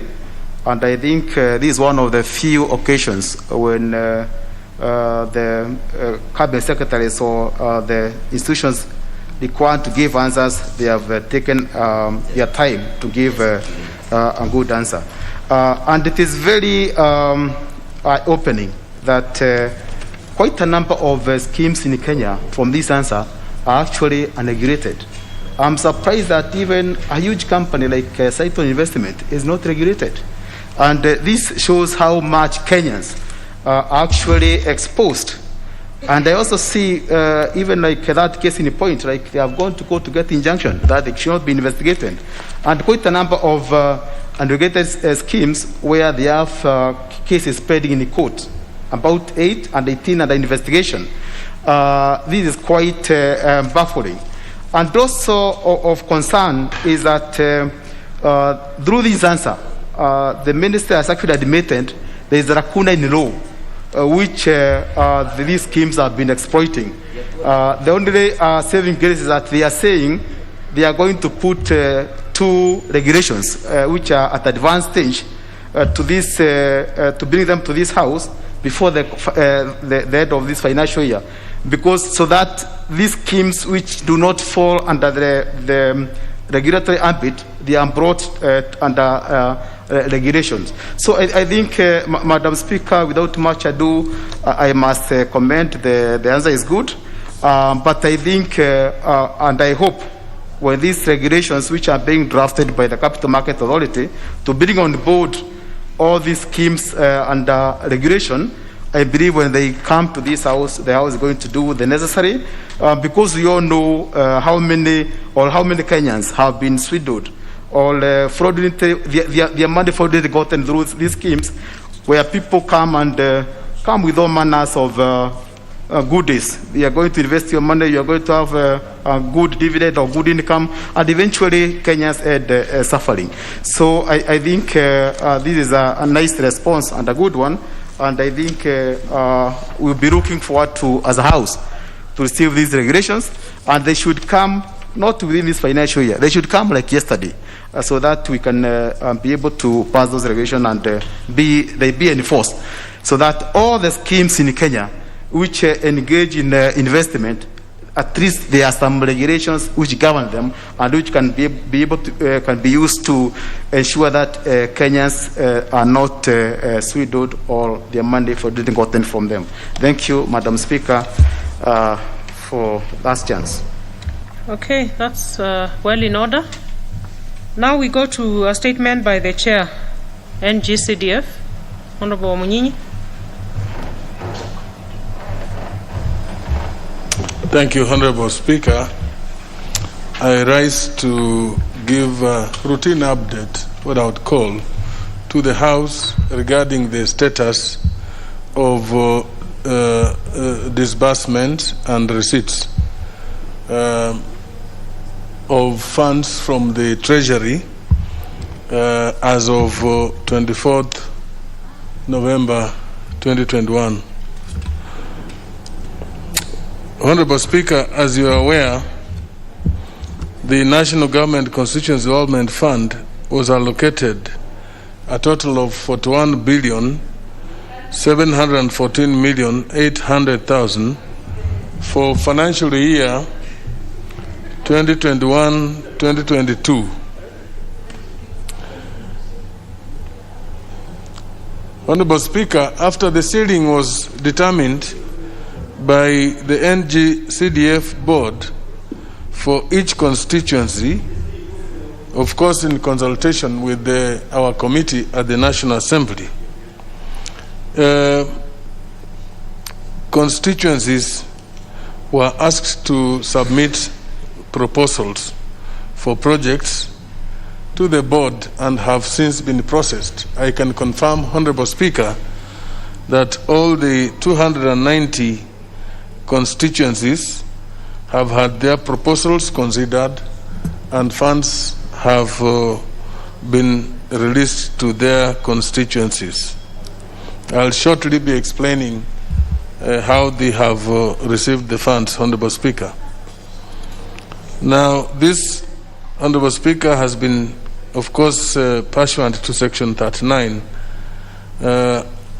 subsection 2 of the Act, which provides that disbursement of funds to constituents fund account shall be effected at the beginning of the first quarter of each financial year, with an initial amount equivalent to 25% of the annual allocation for constituency, and thereafter the constituents fund account shall be replenished in 3 equal installments at the beginning of the second, third, and fourth quarters of financial year. However, here, Honorable Speaker, I must say that because of the unique manner in which disbursements have been undertaken, we have not strictly followed this, because the Treasury has been releasing funds in piecemeal based on collection of revenue. Therefore, the manner of release of funds from the Treasury has not been in accordance with this. But however, I must also point out that the funds have been released to the board and subsequently to the constituencies. And I wish to state here that the first quarter of the financial year has been received in full. That means that 10 billion plus has been received for the first quarter. Then additionally, another 10 billion has been received for the second quarter. Only a shortfall of about 400 million still exists, but the Treasury has assured is going to submit this. There's a table. When members who may be interested to look at it, I'll present it. They may check in room number 8. There's a table showing how the Treasury has disbursed the funds, each date and week and how much, which totals to 20,428,000,000. Honorable Speaker, the amount received from the Treasury has been disbursed to the constituencies as follows. 30 constituencies have received 50%. That is to say they have received 68 million point something, which is equivalent to 50% of the total amount in the ceiling. That amounts to 2 billion and 40 million, Honorable Speaker. 260 constituencies have received between 25 and 32% from the funds that have been received from the Treasury. This totals to 11.1 billion, what has been sent to constituencies that have not attained 50%. The reason I wish to point out, Honorable Speaker, why this scenario is because submission of proposals was not done at the same time. Further, release of funds from the Treasury also has not been at the same time. So first come, first served. And Honorable Speaker, 1 billion has been disbursed to the CDF Secretariat at the board for its administrative purposes. Now, Honorable Speaker, a total of 6 billion, which has been received in the past 3 weeks, including 2 billion for last week, has not been dispatched to the constituencies. And that is where now those constituencies that have received 25 to 32% are going to receive their full allocation for the first quarter. I mean, first quarter is now fully dispersed to the constituencies, but the second quarter now will be released to those constituencies, so that we will all be at 68 million, Honorable Speaker. Now, Honorable Speaker, in the recent meeting, I think 2-3 weeks ago, the Cabinet Secretary appeared before my committee, and he did make an undertaking, give an undertaking that he also understands this is a unique year. Next year we're going into elections, and every effort is being made to ensure that by February all monies due to the constituencies would have been dispatched by the Treasury. Honorable Speaker, this is an undertaking. I am sure that we will need to follow up to ensure that it happens, because we are trying to ensure that no monies are rolled forward to a new financial year after elections, because of the problems and challenges that we all understand. There may be new MPs in some constituencies, there may be old MPs, but to follow up from previous year will not be easy when funds have not been released, and even implementation of projects will have issues, Honorable Speaker. Now, there is also an issue of pending arrears of 4.9 billion, Honorable Speaker, which you also are aware that we did establish a subcommittee in our committee to investigate how these monies were brought forward, were carried forward from the previous years. And this report was tabled before the House. The House debated it and passed a resolution that this ought to be captured, in the coming supplementary budget, so that this can be sorted out, because there are constituencies that have not received up to about 10 to 15 million each constituency, Honorable Speaker. The implementation committee of the House has picked the report, the resolution of the House. The budget committee has also been informed, and I'm reliably informed that the State Department for Planning has also captured the same and is being addressed, for purposes of the supplementary budget due before the House sometimes to come. Honorable Speaker, want to appreciate the role played by my friend, the leader of majority. He has been very consistent. I know he's interested in this, but he's been pushing the Treasury. Whenever I have encountered problems with the CS, he's always been available to call and even walk to the Treasury to make sure that the funds are coming. So I want to appeal, leader, that you don't tire, because now we're going to a critical moment. Between now and February, we have 50% to be released. And I wish the Treasury could release even up to the third quarter, or even the fourth quarter, if the Treasury is able, by January, so that members will have ample time before the real campaigns come about to implement projects, to ensure that all projects in the constituencies are fully implemented, and that there is no question of arrears being rolled over or money being rolled over to the subsequent financial year, so that, you know, our successes, of course, as a parliament for this year will be looking at how we have implemented the projects, Honorable Speaker. I also want to thank your office, Honorable Speaker, and the office of the clerk. You have all been involved to ensure that the Treasury does release funds to get to the constituencies. And all those that have also tried their best to help to see that funds are received.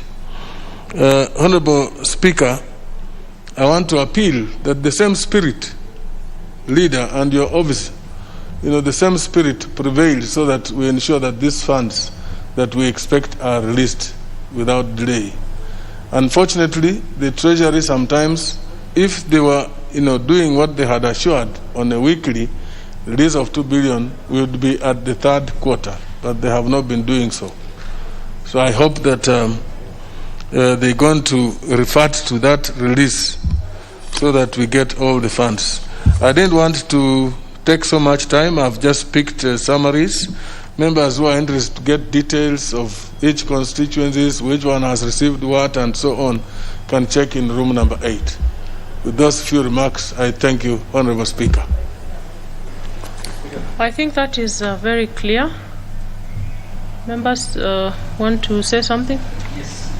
Yes. Madam Speaker, I thank you very much. And on the same breath, I want to thank my brother, Honorable Wamunyinyi, the party leader for Kenya, for this detailed report on the status of NG-CDF. Honorable Speaker, when we were making this budget a while back, the budget which we operate on today, there was a universal agreement that CDF monies would be released by December of this year, so that we can hence concentrate on delivering the mandate to our people. Honorable Speaker, now they have shifted goalposts from December, and now they are talking about February. And there are accruing balances amounting to 4.9 billion. Initially, my constituency, Nyando, was not part of that accruing balances. But in the last financial year, my constituency never received a tune of 12 million shillings, which has then been fed onto the current balances. So failure by Treasury to play ball and to do as this House would demand, we may, at the end of this financial year, end up with even a bigger balances accruing from our people. Honorable Speaker, it is true that we have categories upon which funds are devolved to the grassroots. We've got the county monies and the NG-CDF from the national kitty. The only effective funds that impact on the lives of our people is NG-CDF. You ask anybody and they will tell you that. Because again, the way this was tailored, that monies are plugged onto projects, make it very difficult for any pilferages to occur. And our people will tell you that if there is any monies that would circulate, because we only deal with local contractors, unlike the national government that would engage Chinese, this is the only money that percolates downwards to improve the lives of our people. And therefore, any delay means suffering out there. But I acknowledge that the government tends to also look at the grandiose projects done by the Chinese, like you have this express highway from the airport, and they religiously pay those contractors monies that get shipped abroad to China and other countries. But instead of empowering our people through NG-CDF, and this is not a lot of money, Madam Speaker, it is only 2.5%. The government has 97.5% at its disposal to play with as much as they want. But this money, as small as it can be, impacts very positively on the lives of our people. We are talking about CBC, for instance. The government did talk about releasing 10 billion shillings to go towards new classrooms. I don't know whether any constituency has seen that money. And I don't know whether it will ever be released, Honorable Madam Speaker. So this NG-CDF is what the government needs to pay much attention to. And I want to thank our majority leader who has pursued these monies together with my brother, Honorable Munyinyi, the committee chair. But they need to do more, so that, as we did agree, that by the end of December, all the monies should be in constituencies' accounts. And now they're talking about February. By the end of February, they may shift goalposts to April. And the government will soon be coming here in this same house so that we can pass the supplementary budget to them. In democracies that work, we will create a gridlock so that they firstly finish up with us, then we can now help them get their supplementary budget. But we will be twisted into this house that at the end of the day, they get what they want, but MPs will be here languishing with projects that will never be implemented at the end of the day. And just as my brother, Honorable Wamunyinyi, has said, some of us will come back. Definitely I'll be here. But what happens to those who will perhaps not make it? What then happens to their manifesto, which was for 5 years, not 4 years? So I implore upon the leadership of this House to work in collaboration with the NG-CDF committee so that we can quickly get these pending monies. Our children should not be languishing at home due to lack of school fees. The classrooms that we are building through NG-CDF, I don't know about what the government is doing with the CBC classrooms. That these classrooms will be done in good time, and that the manifesto that we did set for our people lasting 5 years will indeed be implemented at the end of this term. And I thank you, Madam Speaker. Honorable Okello, you may need to offer some consultancy services to other members. You know, you said you're surely coming back after 2022. And you know where we are at the moment. It's the Lala Salama. So, members, you might want to speak to the Honorable Member so that you can get the same surety that he has. But I think the Chair has spoken well about CDF. Honorable Oundo? Chair. Yeah, be brief, Honorable. Honorable Speaker, let me appreciate the Chair of the committee for that splendid report. Of course, just want to persuade him plus the leadership that the balance in 2020-2021 is critical, because these projects were already identified, committed for. Quite a number of the schools or the institutions that are supposed to get those projects are already asking, and it's becoming a problem. I think the sooner the supplementary budget comes or our way to get that money comes, we need to get it out of our way. For some of us who are 100% sure of coming back, even if the 2021-2022 delays, we really have no problem. We can complete them in the next calendar year. But for the previous year, it is important. Quite a number of projects have already been committed. We have already made commitments to the schools and promises. It will look that we didn't intend to keep our promises. And the only thing it can do, if we are going to have gotten 80% of the votes, it can reduce it to the standard 54% of faranga via computer. Thank you, Honorable Speaker. I know it's a matter of very serious interest for members. Just take 1 minute to comment. Honorable Wangwe?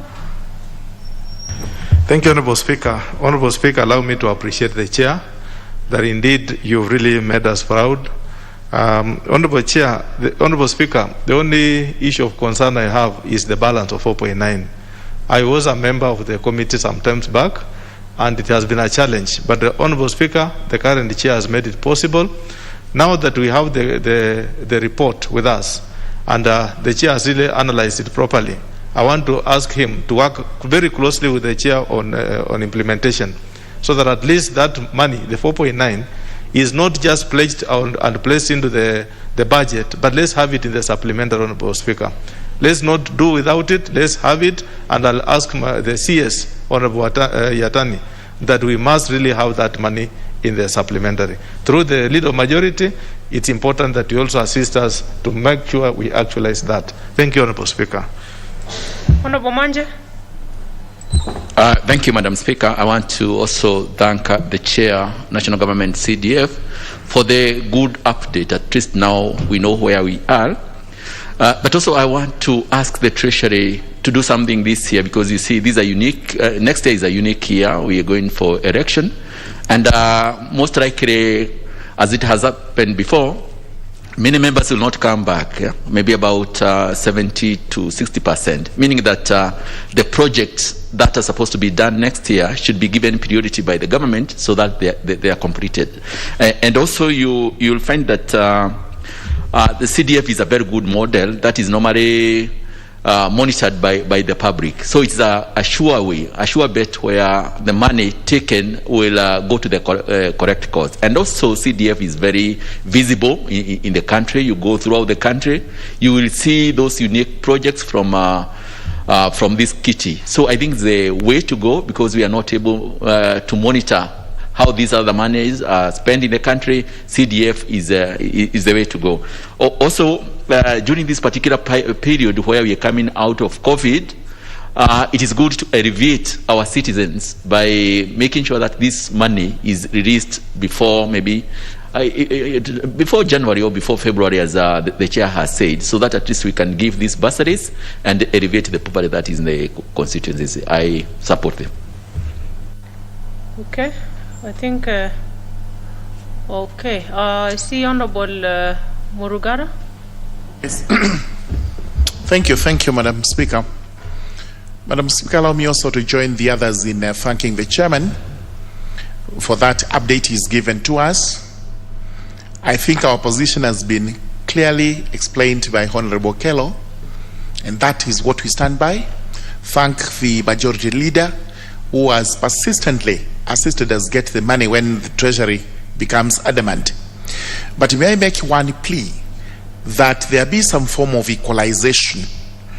We've just heard that some constituencies have received between 25 and 35%, while some have received 50%. We may not be able to know the reasons behind, but if there can be a form of balancing so that that disparity is cleared and that there is some form of equity as we proceed with the way the money is released by the board, then it would be useful to us as members of parliament. Otherwise, let what has been promised, that by February we have the entire CDF kit released so that we are able to implement those projects which the government itself through the board has approved for us. Thank you. Honorable Losiakov Kosing. Thank you, Madam Speaker, for giving me this small chance to say something on this CDF. Well, Madam Speaker, I want to be on record to thank, or in thanking, the leader majority, Honorable Kimunya. Madam Speaker, people don't understand how Honorable Kimunya works. He's just a diplomat. People might misunderstand that. And I remember he was being bashed during some particular times. And he was really working very hard. And he was not chairman, and he's not chairman of CDF. So I want to thank him. And also, Madam Speaker, follow it up by saying that we are heading also to a very critical and very difficult time. You know, when we go for this recess, it's a long one, until maybe January. And sometimes things move when we're in Parliament. So, but when we are out of Parliament and we're at home, doing things that we're doing for our people, you know what happened? Treasury seems, or people in Treasury think that we have gone to sleep. And therefore it becomes very difficult even to move those monies. And I want to implore upon our leader majority that he should be our Parliament when we are on recess, so that he can be working to National Treasury to make sure that these funds follow us. And that goes together with what Honorable Murugara said, What about if few constituencies, Madam Speaker, there are 40 constituencies have received 50%? What about these 200? You know, it's now bringing those issues into focus because, Madam Speaker, what are we going to do at home? We're supposed to be now contacting and actually doing those development projects. So I want to implore again our leader majority and our chairman, our able chairman, our very able chairman, Madam Speaker, and through your office, that don't sleep, let members also be busy at home during this time through CDF. I thank you, Madam Speaker. Honorable Munene. Thank you, Madam Speaker, for giving me a chance also to add my voice to this. And from the onset, I want to sincerely thank the chairman and also the leader and the whole committee for doing a good job. However, Madam Speaker, I think my concern is that it should not be an issue like you are appealing, because I think the law is very clear when this money is supposed to be released. Each financial year, whatever we are supposed to get, we should get during that financial year. Not because some of us may not come back and there will be that issue of rolling over. Is that the money should be released at appropriate time and timely. And more so, especially the outstanding 4.9, where we know most of us, most of the committee and committed that money, and I think, and even given some work which is yet to be paid. And I would want to disagree with my colleagues a bit and say, I belong to that school which I think for the first time this House has done very well, and we should break the record. Instead of minority coming back, actually majority should come back. So I think most of us should come, will be back. But even as we prepare to come back, let the money be released in time so that we can be able to meet those obligations. More so when this calendar of education is so squeezed such that the parents are having issues of paying the school fees. And most of us, most of our money actually, most of the CDF money go towards bursary, almost at 5%. So those are my comments, Madam Speaker. Thank you. Okay, I think we can now move and have the Honorable Leader of Majority issue his statement. Thank you, Honorable Speaker. Pursuant to the provisions of Standing Order number 44-2A, I rise to give the following statement on behalf of the House Business Committee, which met on Tuesday, the 16th of November, 2021, to prioritize business for consideration. Honorable Speaker, let me begin by thanking members for their dedication and active participation in debate in the last 2 days, when we have sat till late in the evening. We had some commendable progress in processing business before us.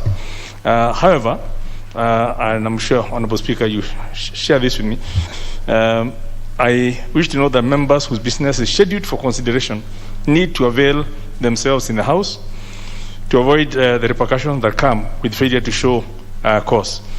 Taking yesterday, for example, there was a committee report and several individual members' bills which had been slotted and were reached, but none of the members was available to move those bills. I hope the ones for today will actually be there.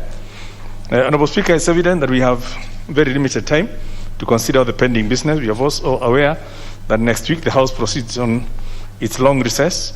I therefore wish to urge members to cooperate and sacrifice a few hours in the evening to join the House in expediting the pending business. And I want to thank members for agreeing to also sacrifice Thursday morning to expedite the pending business. Honorable Speaker, on Tuesday next week, 30th of November 2021, both houses are scheduled to have a joint sitting where His Excellency the President will make the annual State of the Nation address. I know that you've already guided members on this, and I just want to add that in the course of the week, as is the practice and pursuant to Standing Order number 24, there shall be debate on the policy initiatives outlined in the President's address. Honorable Speaker, in accordance with the provisions of Standing Order number 42A, 5 and 6, I wish to convey that the Cabinet Secretary for Energy is scheduled to appear before the Departmental Committee on Energy on Thursday, the 2nd of December at 10 a.m.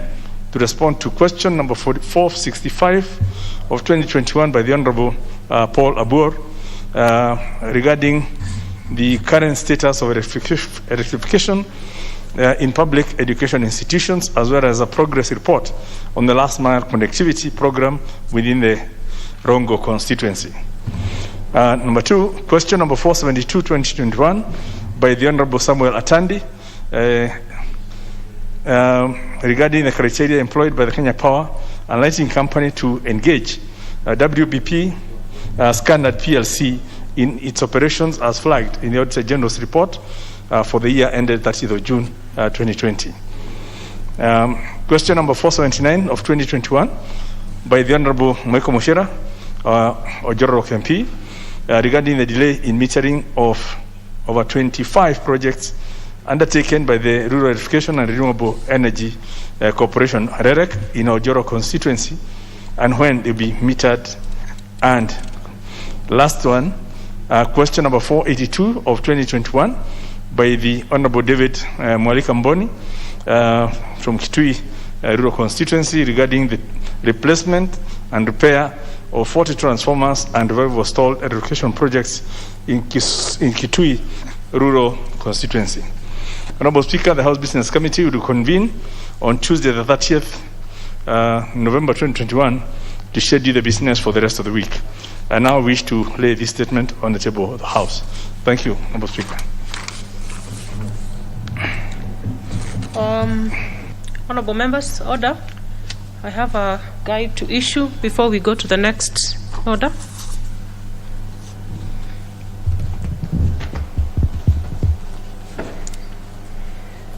Honorable members, I wish to give a guide on the business appearing as order numbers 16, 18, and 19 in the order paper for Thursday, 25th November 2021.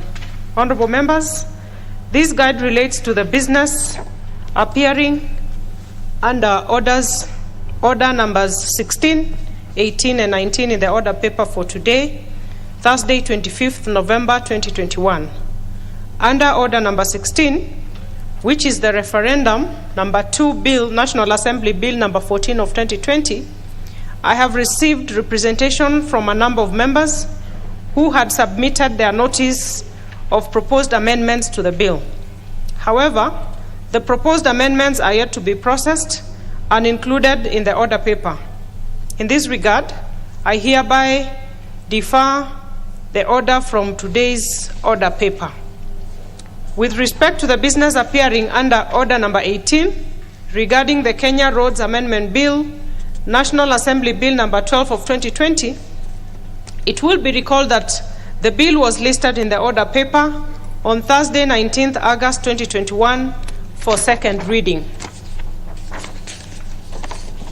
However, honorable members, the Honorable David Kosing, CBS MP, Chairperson of the Departmental Committee on Transport, Public Works and Housing, sought leave of the Speaker to defer consideration of the bill to a later date in order to allow further consultations with stakeholders, among them being the Engineers Board of Kenya and the Institute of Engineers of Kenya.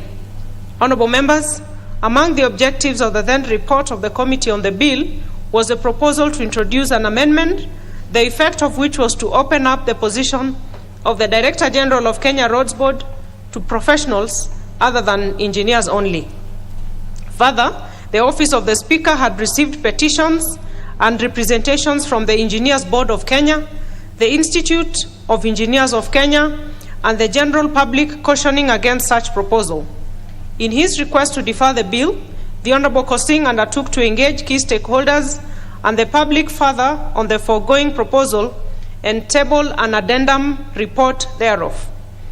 It's on account of the foregoing that the Speaker granted leave and deferred consideration of the bill until the committee tables an addendum to their report regarding the outcome of the engagements. Honorable members, it is on record that yesterday, Wednesday, 24th November 2021, the chairperson of the Departmental Committee on Transport, Public Works, tabled an addendum to the report of the Departmental Committee on Transport, Public Works, on its consideration of the Kenya Roads Amendment Bill 2021, tabled on 5th August 2021. In this regard, the Speaker has reinstated the bill to proceed for consideration at second reading and subsequent stages. Honorable members, with regard to the Advocates Amendment Bill, National Assembly Bill number 43 of 2021, appearing under order number 19 in today's order paper, the Office of the Speaker is in receipt of a letter from the Chairperson of the Departmental Committee on Justice and Legal Affairs seeking leave to withdraw the bill pursuant to Standing Order 140. Before I guide the House, it is worth noting as follows. 1. The Departmental Committee on Justice and Legal Affairs introduced the bill in furtherance of its own recommendations as contained in the report on its consideration of public petition number 20 of 2021 by one Mr. George Njenga Mwaniki and 12 others seeking amendment of the Advocates Act, Cap 16, to allow admission of law practitioners from the republics of Rwanda and Burundi to the role of advocates in Kenya. 2. In its report tabled in this House on 12th October 2021, the committee agreed to the petitioner's prayers that Parliament ought to legislate in the manner proposed in the bill in question. And 3, the bill was read a first time on 10th November 2021 and is undergoing public participation, and the period for submission of memoranda opened on 11th and closed on 23rd November 2021. I can reasonably believe that the committee might not have applied itself to the submissions made by the rest of the public and key stakeholders on the bill, save for the submission of the Office of the Attorney General. In this regard, I hereby defer the business appearing under Order number 19 to await the Speaker's determination of the request by the Chairperson of the Departmental Committee on Justice and Legal Affairs in light of Standing Order 140, which grants the Speaker the discretion to consider the merit of such request before granting leave to withdraw a bill. The House is accordingly guided. I thank you. Next order.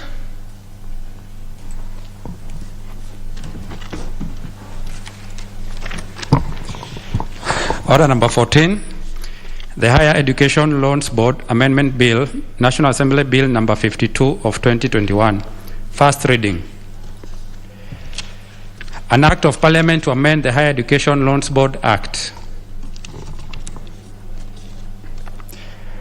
Order number 15, motion.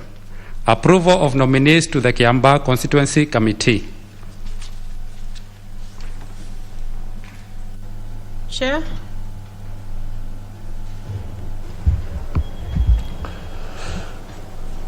I thank you, Honorable Speaker, and beg to move that pursuant to provisions of Section 43, subsection 4 of the National Government Constituency Development Fund Act 2015 and paragraphs 5, 2, and 10 of the National Government Constituency Development Fund Regulations 2016, this House approves the list of nominees for appointment to the Kiambaa Constituency Committee of the National Government Constituency Development Fund, laid on the table of the House on Thursday, November 11, 2021, as follows.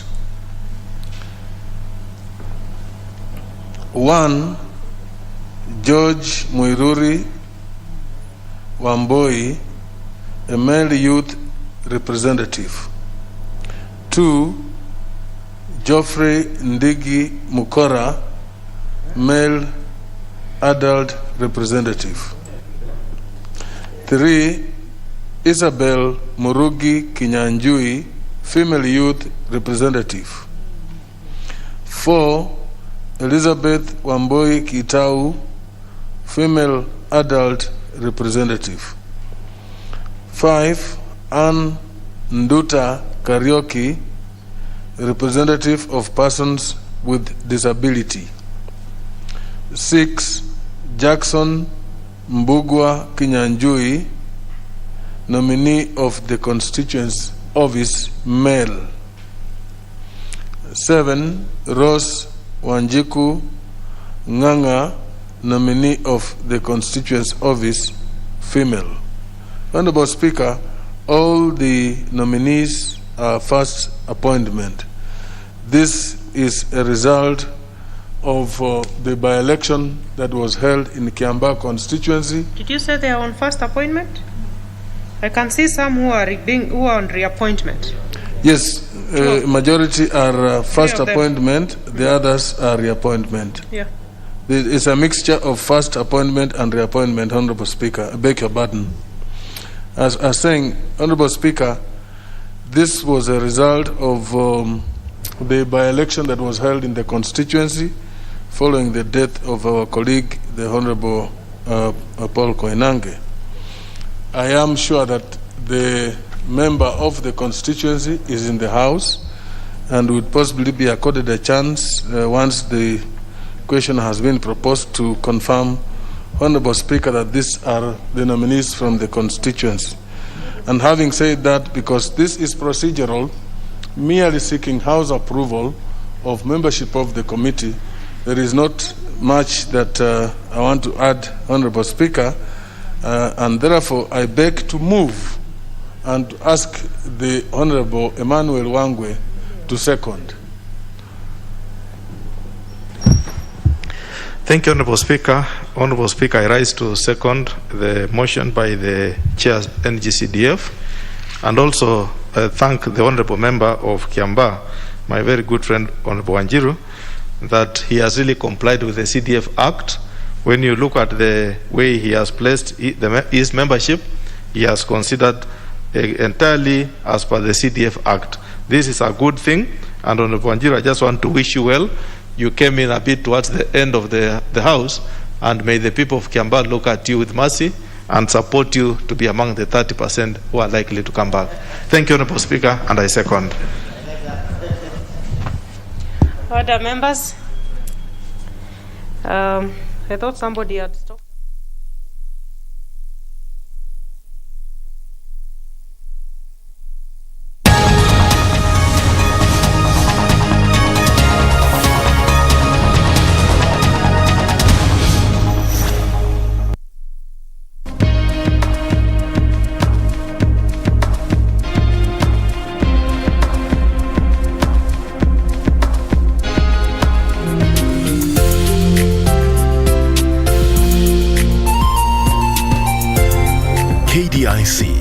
Protecting your deposits. The Kenya Medical Training College will hold its 90th graduation ceremony